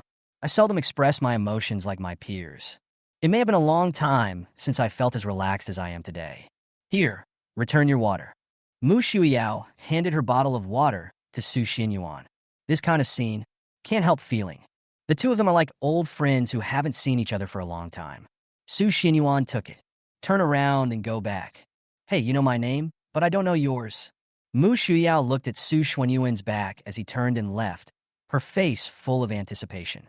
Su Xinyuan. Su Xinyuan spoke calmly, without even turning his head. This guy is really a straight man. Mu Shuiyao had a face full of resentment. She muttered a few words and then turned to Su Xinyuan, who had already opened the glass door. Hey, you're a straight man, but you're pretty cute. Su Xinyuan. Su Xinyuan was speechless at Mu Shuiyao's words. But I don't know why. Su Xinyuan couldn't help but let a slight smile appear on his face. Maybe. I guess I was infected by the energetic and carefree girl behind me. Su Xinyuan felt. The morning workout was quite enjoyable. Only, just got back. He saw Kahongji already waiting for him in the room. It also brings disappointing news. Su Xuanyuan's eyes suddenly became cold.